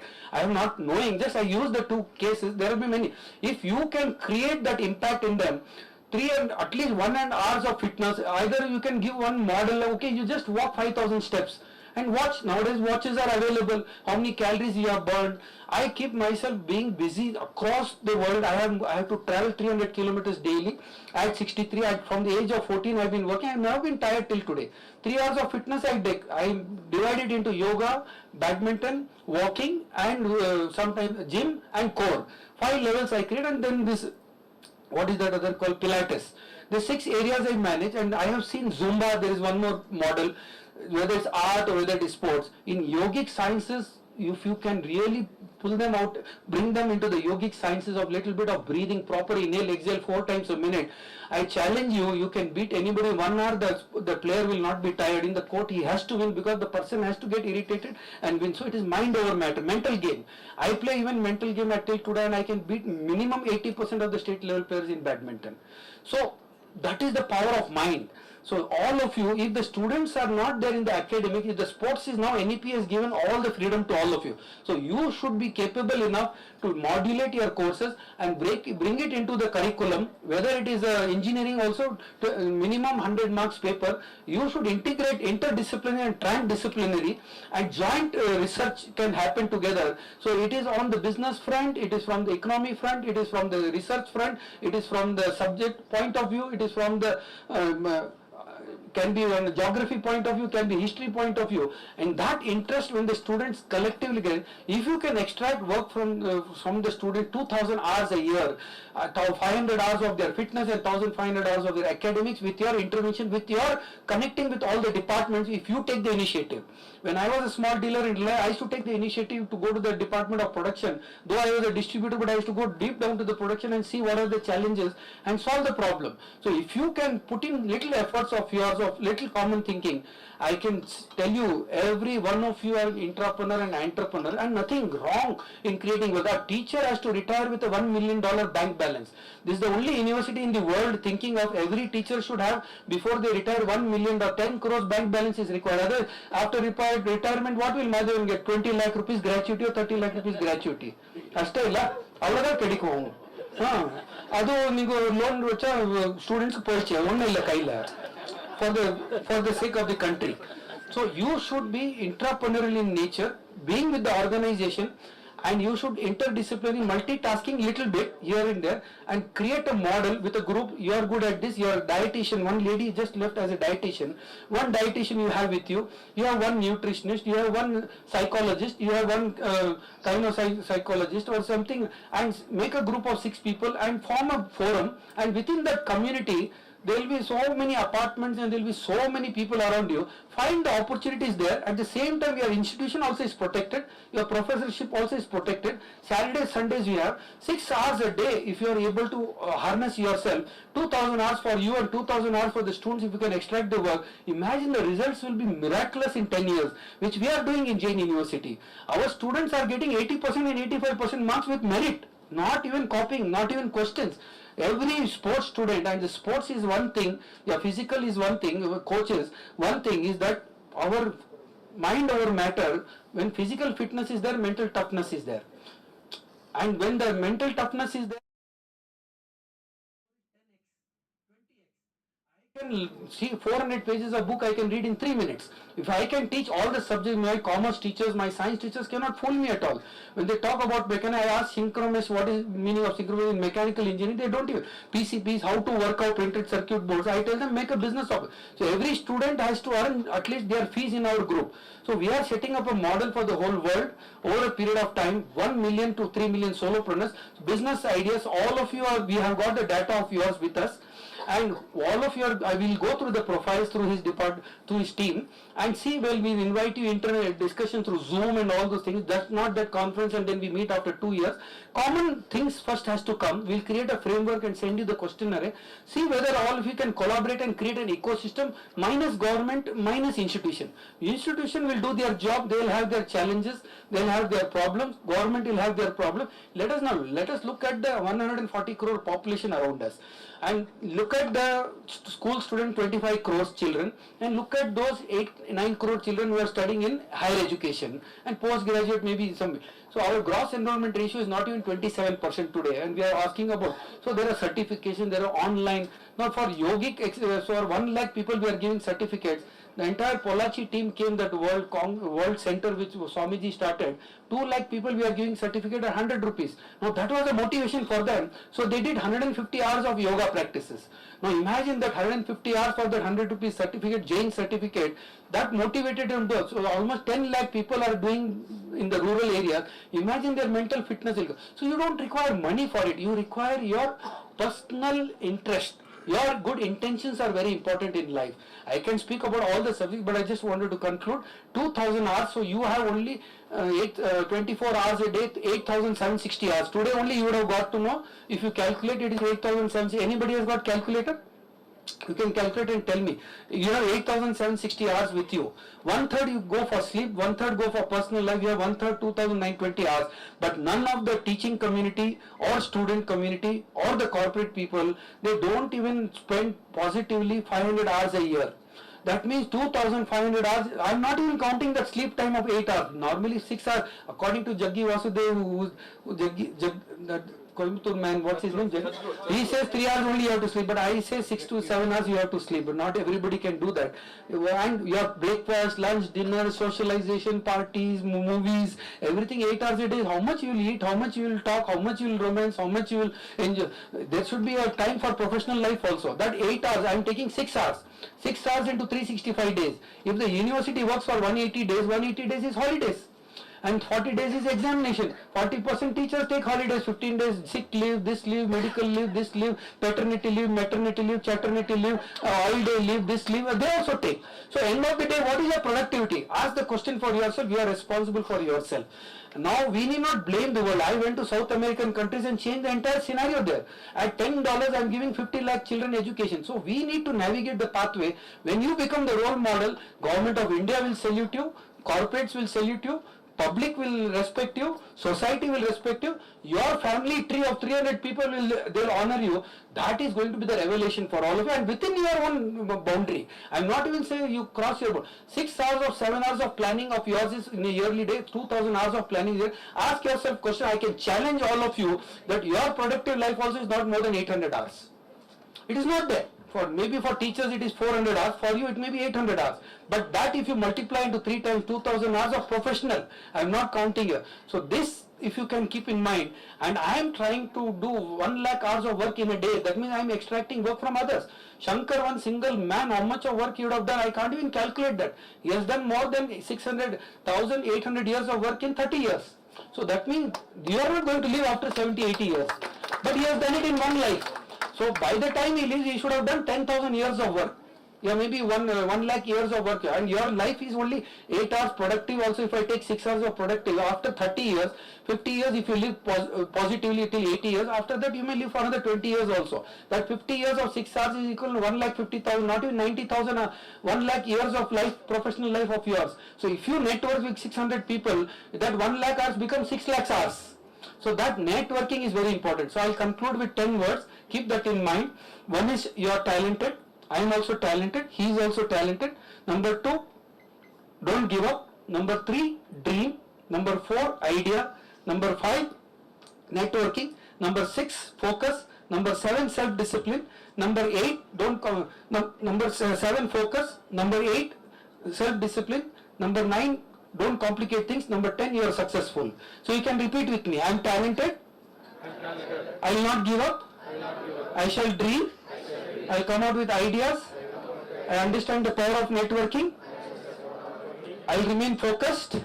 My self-discipline. 6 hours professional, 10 hours personal, 8 hours sleep. No negotiation, no compromise on that. I will not complicate things. I will keep it simple. I am successful. So you have to take the responsibility. These are the only 10 words. If Lord Jesus Christ has succeeded, if Prophet Muhammad has succeeded, or if Lord Krishna has succeeded, if Dhirubhai has succeeded, if Mahadevan has succeeded, if Shankar has succeeded, if you have succeeded, it is because you were talented, you reached here. Because you didn't give up, you came up to some level and reached that level. Because you had a dream, whatever dream you had, you reached this level. You had ideas, so you chose this career and you came up with good ideas, whatever. But you can expand that. You had networking, that's why the 600 people are here. You would have met so many people in your life, and you were focused, so that's why you became gold medalist or a PhD or a psychologist or whatever may be your profession. And your self-discipline, somewhere it has worked till level now. That has to be improved, expanded. And then if we complicate, that is the only one word in our life is that if you don't complicate, then it is keep it simple, you are successful. These are only 10 words. In my 50 years of research with the best of the best people on the planet, I have met Honorable Prime Minister who knows me personally. He only awarded me, let us do Khelo India Jain campus. And with his request, the entire team from Delhi came here, and the way we organized Khelo India with Shankar Reddy's team, out of our students and teachers, not a single incident. You are there. Food, stay, hospitality, their atmosphere, and those people who got that atmosphere, those who are not winning also became gold medalists at that time, because the ecosystem was very good. So create an ecosystem in the mind, and I am sure this Konverge has brought all of you together, and you go with a very positive mindset. But next year or 1 or 2 years, if I meet you all, I want you to see 10x growth in each and one of you. Take the responsibility, take the accountability, become the owner for yourself, own it, don't blame the system. System is there, optimize whatever is available, that is there. So don't cry over it, and rest, you create the situation so much forcefully that the system itself agrees. So if you can create that ecosystem, India is not far away. If every institute, 60 institutes have come here, students are here, if every one of you can contribute 10 nationals and one Olympic participation, imagine by 2036 collectively this team itself can give 40 gold medals if we can all join together. Thank you very much. All the best.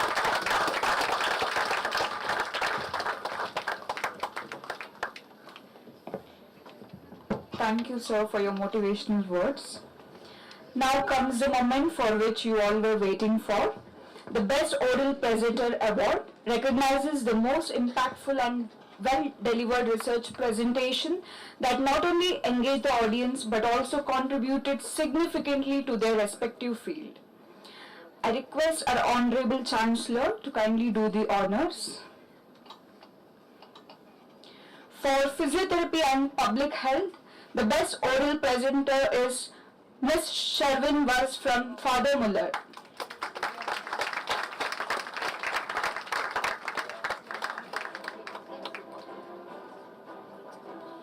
For Advancement and Innovation in Physiotherapy and Allied Health Science, the Best Oral Presenter is Errol Was from Father Muller.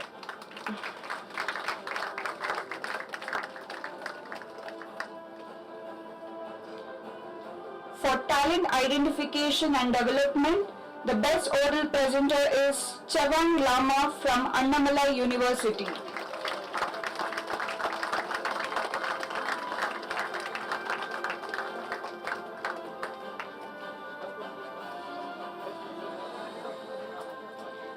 For Physiotherapy and Public Health, the Best Oral Presenter is Mr. Sherwin Was.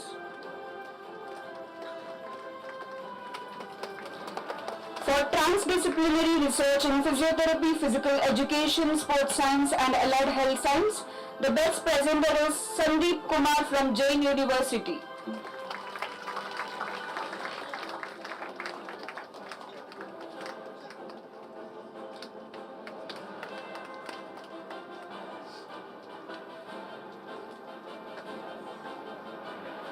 For trends in sports science, sports management and sports medicine, the best oral presenter is Sudeep from Reva University.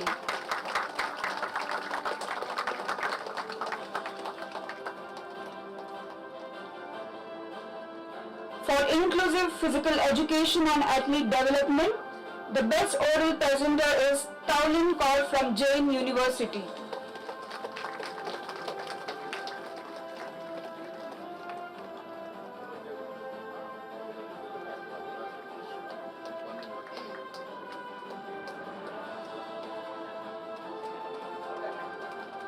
For psychological aspects of sports injury rehabilitation and sports nutrition, the best oral presenter is Malini S.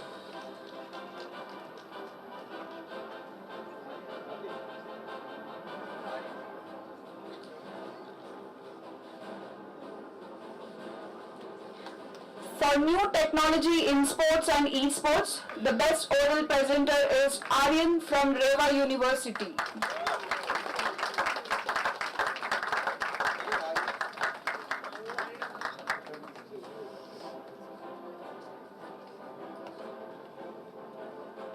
For holistic wellness through yoga, Unani, naturopathy and Ayurveda, the best oral presenter is Dr. Prashant Sir from Department of Physical Education, Government Arts College.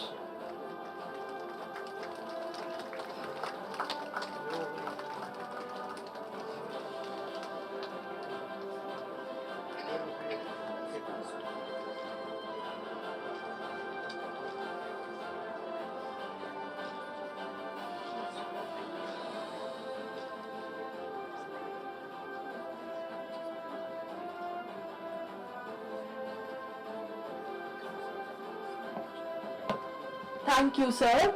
Now I request Shankar sir to come on stage and honor the other participants. Now moving on to the best poster presentation for physiotherapy and public health. The best poster presentation goes to Jessica D'Souza from Father Muller.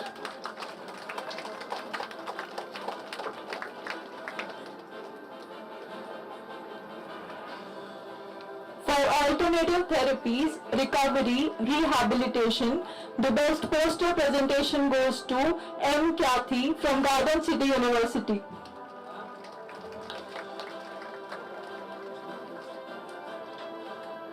For talent identification and development, the best poster presenter is Dhani Wagela from Jain University, SAHS.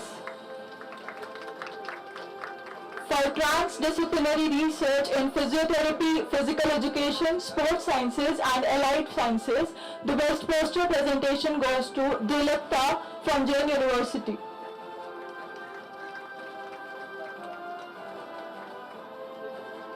For alternative therapies, we have Kathy from Garden City University.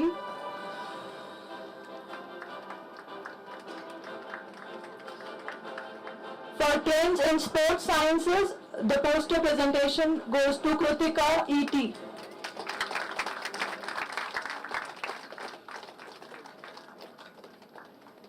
For inclusive physical education and athlete development, the best poster presenter is M. Maheshwari.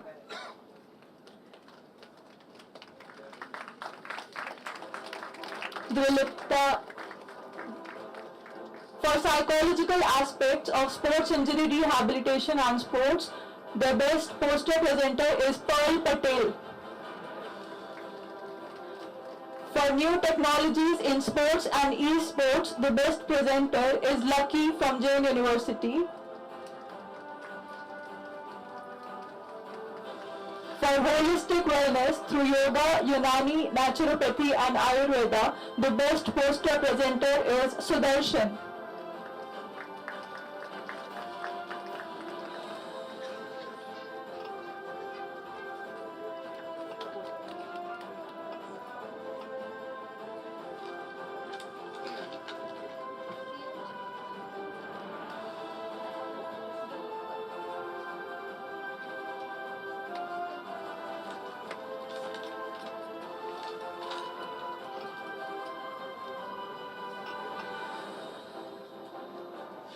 For transdisciplinary research in physiotherapy, physical education, sports science and allied health science, the best poster presentation is for Drilipta Swami.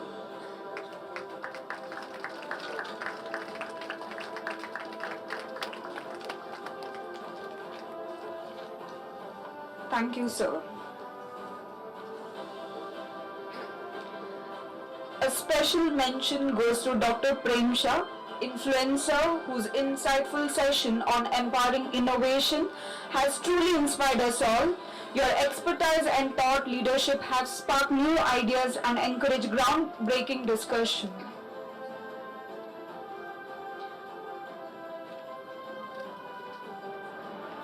I would like to call upon Mahadevan sir to kindly do the honors.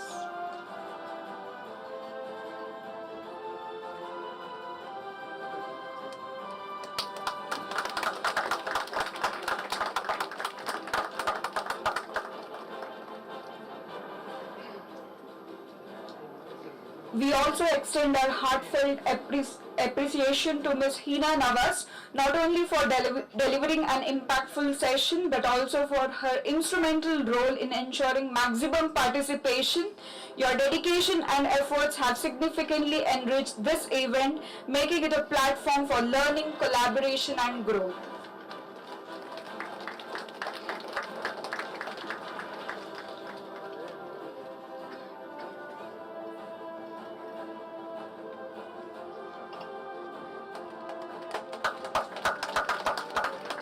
With immense gratitude, we extend our heartfelt appreciation to Professor Umashankar Mohanty sir for being with us, a pioneer in manual therapy and dedicated educator who has trained over 10,000 physiotherapists worldwide. His expertise and insights have greatly enriched our event. I would like to thank Dr. Prashant Mukanavar for being with us for past days. Your expertise have greatly enriched our event.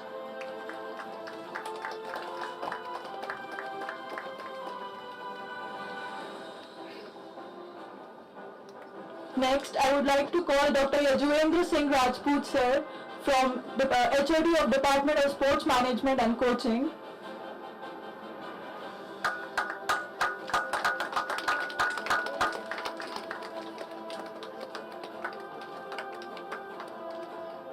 Dr. Nishan Singh Deol, Director of Physical Education, Punjabi University, Patiala. Now, I would like to thank all our sponsors for being a part of our conference. High Gear, BTL, Team Wakaima, Fragomen, Educational Services, Smile Capturer Photography, Physiozyme Magazine, and Uniscience Foundation. I would like to call Mr. Sharat for taking the honors on behalf of High Gear.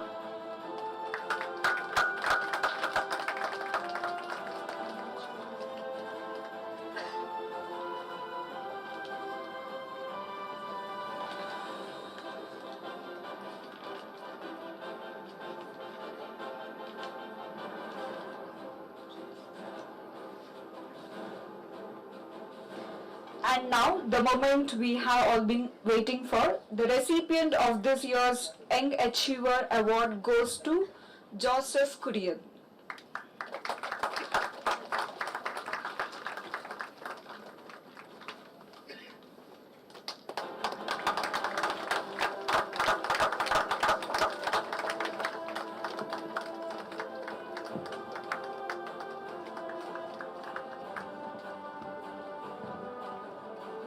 Thank you, sir. As we reach the conclusion of this incredible conference, it's time to express our deepest gratitude to everyone who played a vital role in making this event a grand success. A heartfelt thank you to all our plenary speakers for sharing their invaluable insights and expertise, enriching our understanding and inspiring innovation.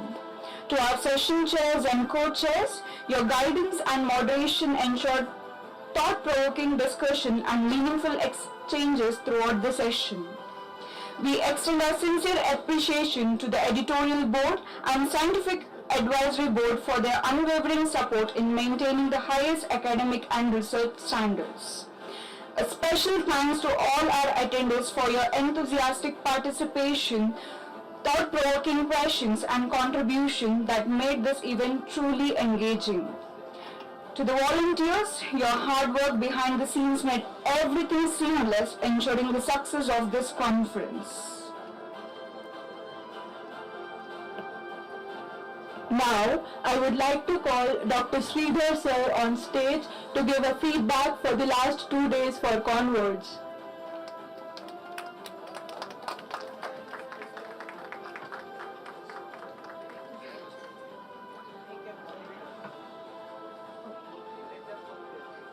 I want 3 volunteer students who will come on stage and give the feedback for the last 2 days.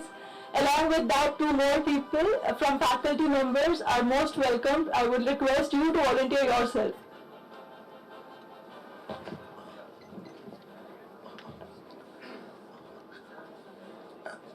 I think what I observed the past 2 days, is an experience. And it is starting from the theme of the conference, and Shankar sir and his team has put a sincere effort to put all core areas of sports sciences into one nutshell. And the selection of themes and sub-themes were very methodical. And one thing I noticed is the teamwork. There are people everywhere. When I need something, some people will be there. The volunteers are well informed and well instructed. And of course the hospitality, no need to say, that everyone knows, is a Jain's culture. And I didn't sit in all the sessions, but whichever session I was there, it's interesting. But the most interesting session was this valedictory function. The lead speaker was inspiring all of us.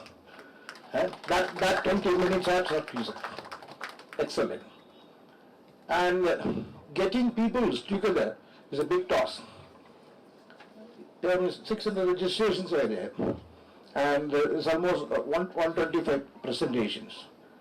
And one thing I especially notice is the poster presentation.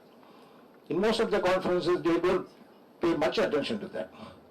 So that every poster, the specifications, all is very methodical as per the specifications everybody presented, and every poster was valued by experts. That was one thing that's very good. Then the speakers, it was, I don't know how he get into this. Yeah, every prominent, fellow in that area was spotted and brought here. So it gives us an opportunity to meet people which we heard about. So that was, thank you, Shankar sir, for this opportunity. And I should congratulate the team. It was flawless. I'm not exaggerating, because I've been going around and attending conferences. It was excellent. Thank you for the opportunity.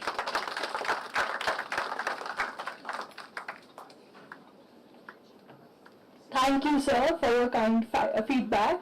Now I would like to call Dr. U.V. Shankar, the organizing chairperson for this conference, Konverge. No, I just will take few minutes. I'll not take much of your time. At the outset, as usual, our chairman gives the dynamic speech, and it gives us more responsibility, and it comes with a lot of responsibility. And we are always ready for it. But I came on the stage only for one thing. See, I must have done a lot for the last 32 years in the field of sports. I am also naive and new to the field of sports education. Personally, I would like to thank all my close friends and professors who in short notice all of you came and supported me. We are a very young 2-year organization, and a commendable support and commendable job by all the volunteers. My bow down to all the volunteers of the SSCR who are tirelessly working. I've been watching whenever I go on Tuesdays and Mondays there. I give all the credit to them because I've been getting calls from all the friends saying that, Shankar, your transport team calls me once, your accommodation team calls me once. They say 3 o'clock they'll come to the airport, 3 o'clock they'll come to the this one. So it's a fantastic job. But then I give this complete success of this event to Mr. Matthew and his team. I will not shy away from saying that, because it is complete teamwork, leadership. I have been definitely mentoring and guiding, and his team of all the staff members, I will not be able to take name individually. It will take much of our time. But then he was able to even garner a lot of ex-students who came and worked. My heartfelt thanks to all of you, and my department team as well, Vandana and team, and all of you have come, Daya, all of you come and been as a team and done it as a job. And I'm sure all of you had a great time and carrying with you a lot of new ideas and learning from here. and learning never ends. It's just the beginning now. Let's all team up and the sessions went on well. I attended few because there were a lot of other issues also to be multitasking is part of every sport or a physical education man, so I was juggling around many other things as well. But I would like to thank all the professors and all the vice chancellors of various universities and all the teachers and students who were allowed the students to come at short notice and be part of this Konverge, and continue coming, be part of this journey, and let's all make our country proud and contribute in whatever manner we can. Thank you.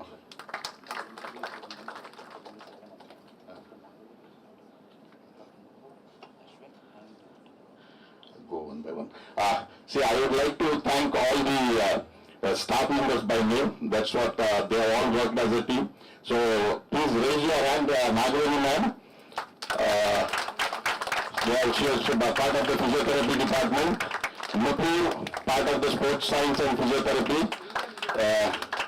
Please come. Nupur, Priya, Kanchan, Dr. Gautam, Ashwin, Arun Prasanna, Hari Prasad, Lokesh. Lokesh has again gone to the airport.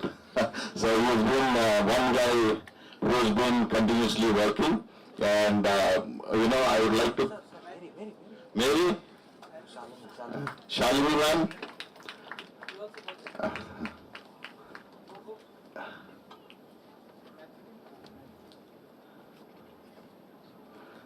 And even though they are from other department, I would like to call them Shashi. Shashi, please come. Shashi has also been helping us. He is part of the forensic science, but he has also volunteered and he has been working with our team. And I would personally, my heartfelt thanks to, because they have been working for the last 2 months tirelessly to make this event happen, because our campuses are at different places. So I'm very thankful to Dr. Dinesh, who at short notice gave me this campus, because this is our MBA college, which is always busy. So they could give us this facilities to conduct this event. So thank you once again, and this is only a beginning. So we need to do many more programs like this and try to give our best to the field of physical education, sports and physiotherapy. Thank you. Thank you all.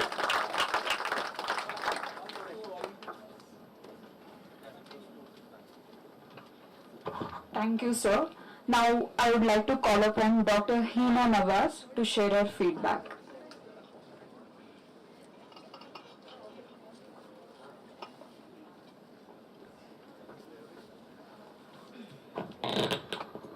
Respected dignitaries, good evening, everyone.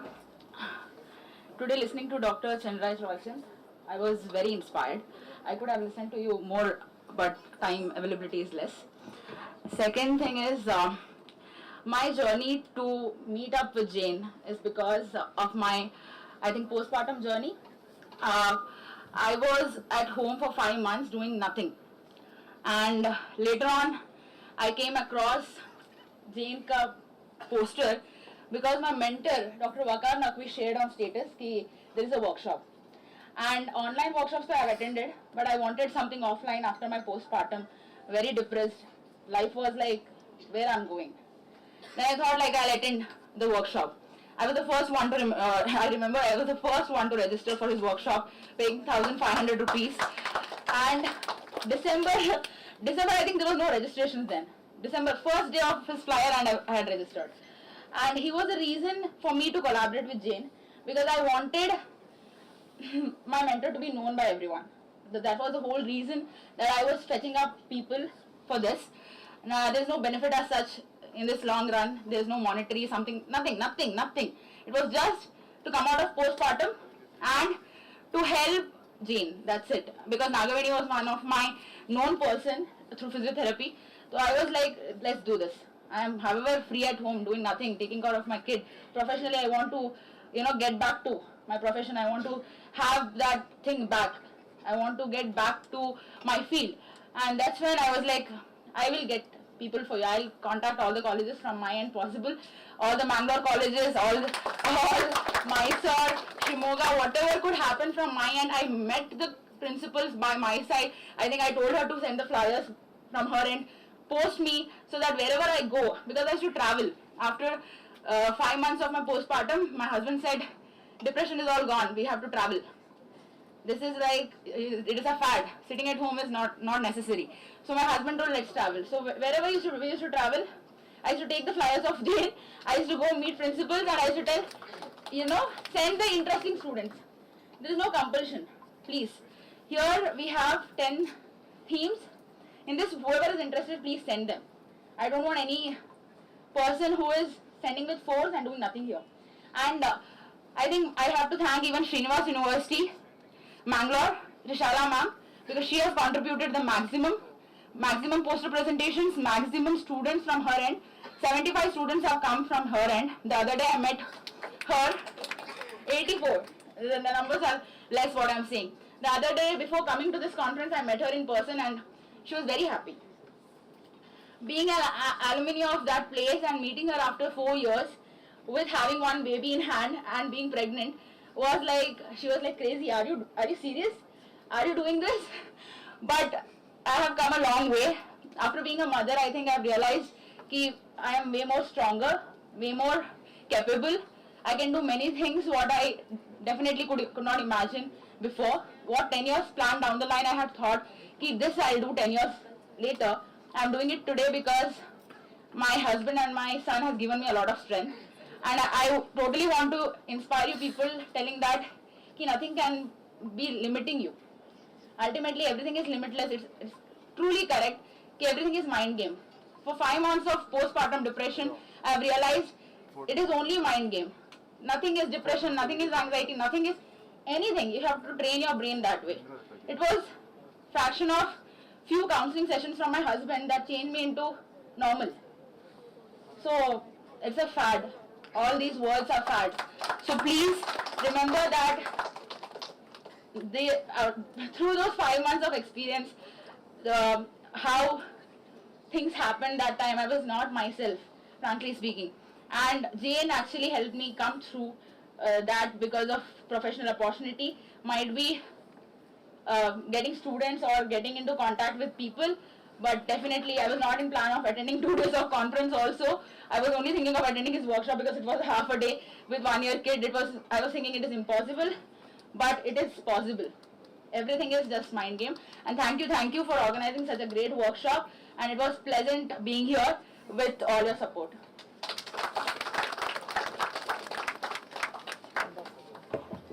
Thank you, Dr. Hina.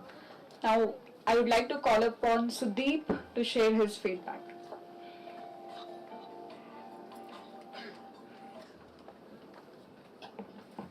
Okay, thank you, Arun. I won't take much of your time, but firstly, I would like to thank our HOD, Dr. Srividya ma'am, and Mr. Manikandan sir. I'm currently pursuing BSc Sports Science, second year at Reva University. So, why I thank them because for the quality of education they have been giving, especially in sports science. They have literally covered every aspects, and that was possible due to Konverge. I attend this conference and getting exposures from such dignified people, and the sessions was very engaging.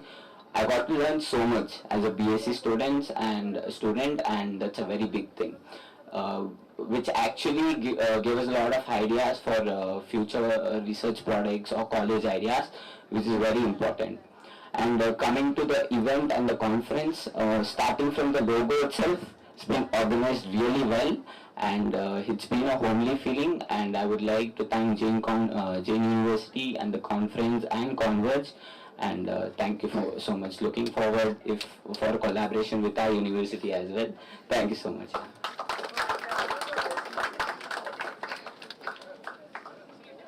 Our sponsor for High Gear, Mr. Sharad, wants to give a feedback, so I would like to welcome Sharad sir.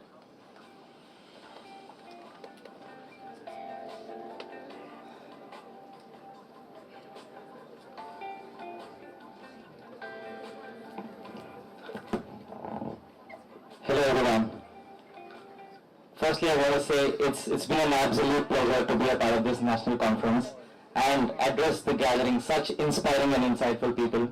As a sponsor, High Get Fit, I would like to tell you that it's not only a marketing benefit that a sponsor sees, it's about the vision that the event has. And this vision for me is truly seen the last 2 days. Forget the style experience, but being a part of this inspiring gathering and see what Jain University has to offer sports industry, I think this is where we want to be. As a company, this is where we want to be. And sir, like you rightly said, I've always heard that in my network, Chinna Jain is a wonderful speaker, he's an inspiration. But sir, I must tell you, after the speech today, hearing you live, I've always been craving for this. But hearing you live, I must say this was a pure experience and your journey of success that you shared with us. And your 10 points, sir, it's here. And we will implement, and that's one of our takeaways, right? And we would really want to be a part of such conferences, and I would want to thank the entire organizing team, starting from Shankar sir, Gautam sir, Matthew sir, and the entire team for us to give an opportunity to be present here and support this wonderful vision of Konverge. And we will always want to be there for your next future events as well. Thank you, and it's been a wonderful experience. And I would like to always say that our collaboration with Jain is always been looking forward, and we want to really collaborate with you again. Thank you so much. It's been a wonderful conference.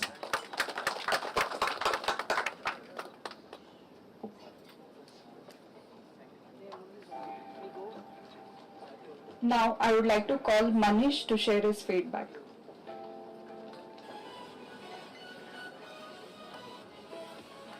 Good evening to respected dignitaries and professors from other colleges. It was a wonderful, amazing conference. First of all, it's my first conference. I'm studying BPL in YMCA in Bangalore. So it was totally a huge, vast information which I've collected from here. I thought sports is going to be just a small thing, but it's totally a vast ocean where I've learned many technologies can be used in sports. And moreover, we can be a great teacher, just not by just only learning, but due to new technologies we can learn and make the students improve a lot. So it was an amazing platform for me to learn a lot, and thank you to the respected sir. And Jain College is a lot actually. Why? Because I've done my BCom from Jain College, and being an ex-Jain, it's also amazing. Thank you so much. Thank you all.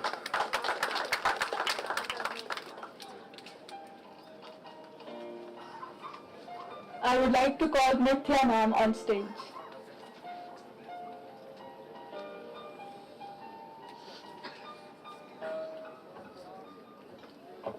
A very good evening to everyone. First of all, on behalf of all, I would like to thank the Konverge team and Chancellor sir. Sir, it is our humble request to give your energy to all of us, sir. At the age of 63, you are having more energy compared to us. So, hats off to that, sir. Thank you so much for the opportunity. So, sir, actually, from the common people, they thought that physical education is a grassroots level at the ground itself. But it is not like that. It is a collection of more departments, more number of teams, and the team itself, it is collaborated with the sciences, sports sciences, physiotherapy, health sciences, and adult sciences. So that itself, it is a collaboration with the public, with the health awareness, with the sports and the common. So thanks to the Konverge team for the opportunity to deliver our own presentation here. So the hospitality itself, it is very, very good hospitality, the food, the accommodation point, and the team which was working behind the successful for the conduct of this Konverge. Thank you so much for the opportunity. Thank you.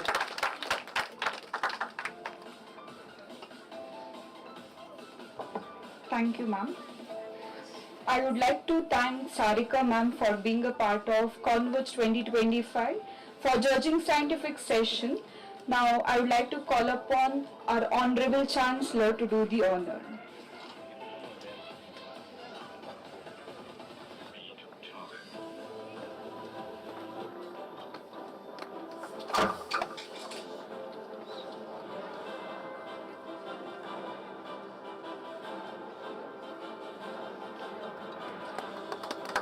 Thank you, sir.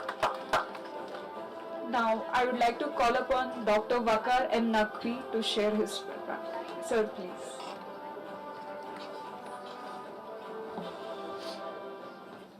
A very good evening, everyone.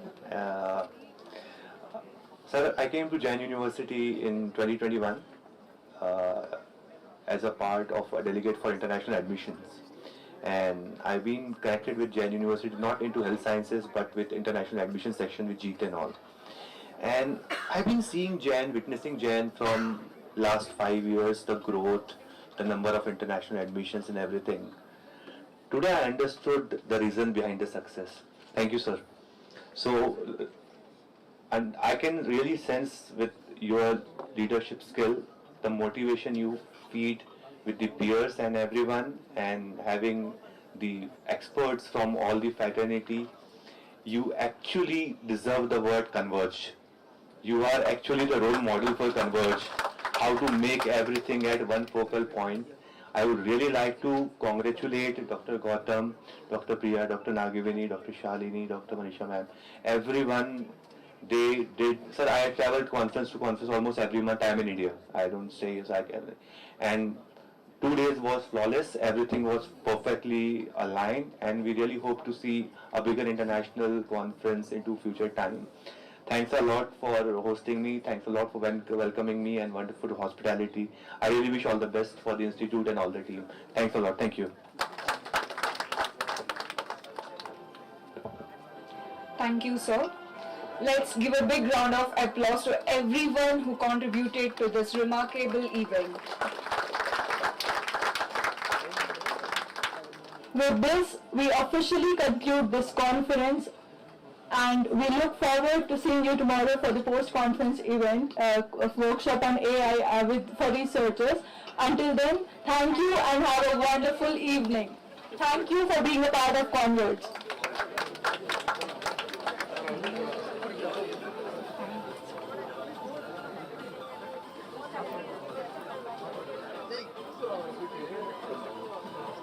Certificates are being distributed down in the registration desk. Kindly collect.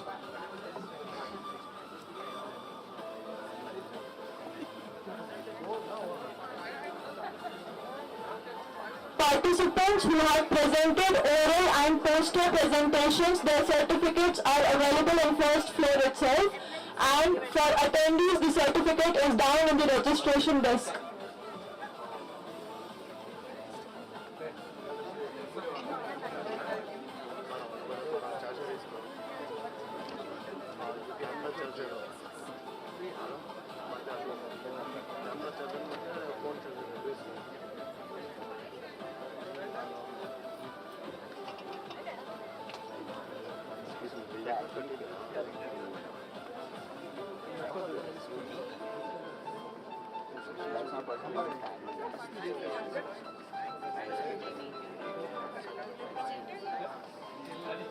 We request all the participants to join us with the refreshments. Please do have snacks, collect your certificates.